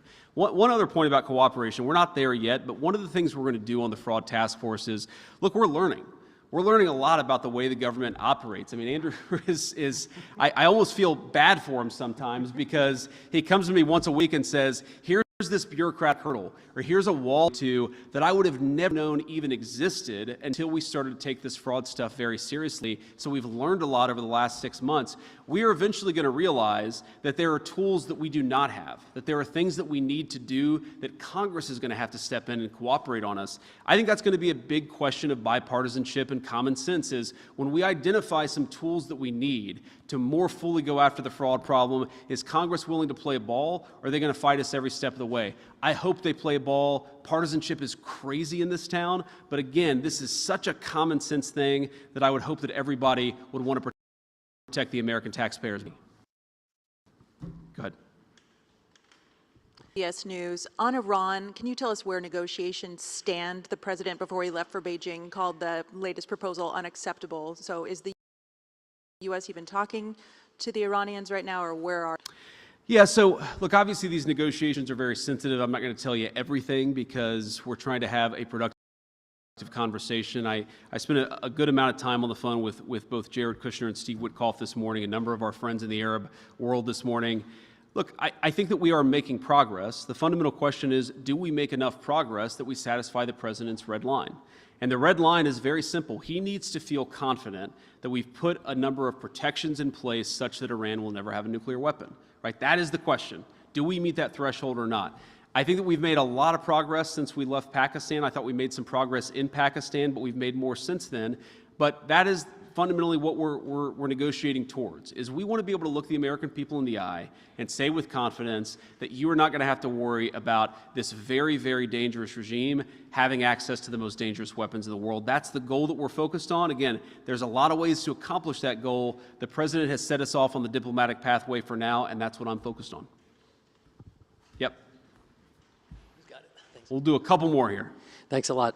There was pushback from Senate Republicans yesterday in the conference meeting about the cost of the ballroom, which has ballooned to about $1 billion for the security aspect. Is there an IG, either for GSA or the Treasury, who would or should be eyeballing that project? And how do we make sure it doesn't balloon like some of these other government spending building projects? Well, I'm sure because of the nature of the project, you're going to have inspector generals who look at this, who look at the auditing, who look at the accounting, who make sure that this is done in a good way. I will say the President of the United States is a very good builder. And the reason why this is expensive is not because of the ballroom. The reason this is expensive is because of the security precautions necessary, things that have nothing to do with the ballroom itself, but have to do with the actual security infrastructure on the White House. We saw a couple of weeks ago what can happen when you gather the President of the United States and a number of people who are in the line of succession in the same room. We almost had something very terrible happen. And thanks to the Secret Service and their incredibly quick response, we didn't have a terrible thing happen. But one of the things it's taught us is that we've got to update. And there are things, frankly, I wouldn't even talk about in a public forum. There are parts of the there are parts of our national security, and there are parts of the international sort of world that are very, very dangerous, and the president needs to be protected. The senior officials in our government need to be protected, and that's fundamentally what this is all about, is ensuring that on the White House grounds, we have what's necessary to protect the president, whether he's engaged in a state dinner, which of course is an important part of the president's functions, or whether he's engaged in the day-to-day functions of being president of the United States. Go ahead. Thank you, Mr. Vice President. My question is, what's your message to Americans as the Iran war continues to impact the economy, especially after yesterday's inflation report? Well, I guess my message to Americans is we know that we have a lot of work to do in order to deliver on the prosperity that the American people deserve. The president is hyper-aware of this. I'm hyper-aware of this. We talk about it all the time. We know that the American people inherited a very bad inflation crisis. Yes, the inflation number last month was not great, but take it back to the May of 2023 in the Biden administration, or take it back to even further. We're not seeing anything like what we saw under the Biden administration, and that's a problem in and of itself. Because what it means is that a lot of Americans saw their wages eaten away under the Biden administration. They saw the values of their paycheck eaten away during the Biden administration. And one of the things we were elected to do, of course, was to fix that problem. And I promise you the president is laser focused every day on fixing that problem. Now, what I will also say is that whether it's the working families tax cuts, putting more money in the pockets of the American people, whether it's bringing a lot of investment into the United States so that we can build the factories and the jobs of the future, the president's laser focused. This this stuff does take time. In the same way that the Biden administration's inflation crisis ate away at workers' paychecks for 4 years, it's going to take us a little bit of time before we get workers in a position where we feel like we can look them in the eye and say, you are much, much better off, but that's what we're trying to do. We're going to keep on working at it. I think we made a lot of progress. If you look at the average household wage increase since Donald Trump became president,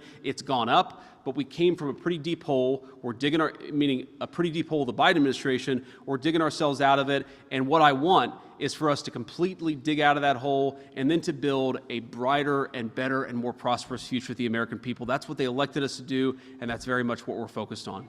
Sir. Thank you, Mr. Vice President. Can we quantify the amount of fraud that's related to illegal immigrants? And what are the asks of California and these other states? What can they do to claw back some of this money that's being deferred?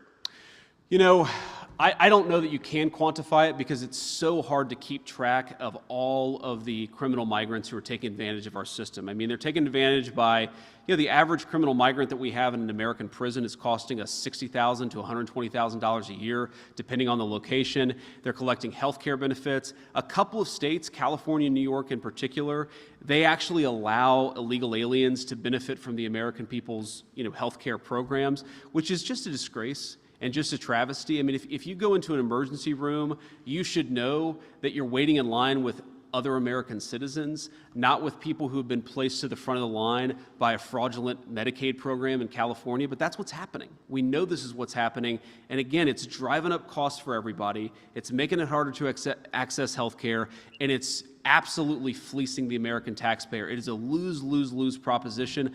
You know, I've seen efforts to try to quantify this. I think the answer is hundreds of billions of dollars a year. Whether it's 300 or 6, it is a lot of money between Medicare, Medicaid, food stamps, prison fees, everything that goes into the criminal migrant problem in the United States of America. It's a lot of money. And again, I talk about the American people. We're a generous country. We're a generous people. I love that about this country. But part of that generosity is that it extends to our fellow Americans. We cannot give Medicare and Medicaid benefits to all over the world. It's going to bankrupt those programs. They ought to belong to Americans first. And that, to me, is the fundamental meaning of America First, is that all of us take a look at our programs, take a look at the fraud, and we say, how do we ensure that the federal government works for the American people first? That's what we're doing every single day, and we're going to keep at it. Thank you, guys.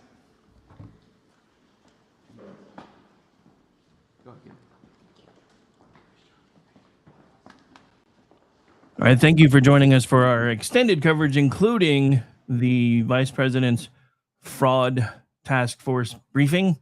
My name is Rick Robinson. I'll be back tonight starting at 7 p.m. Eastern for Inquiry right here live on KLRMradio.com. Also for our Digital Beacon News folks. Not sure when we'll be spinning that one up again. We usually save that for news and special events. Bye, everybody.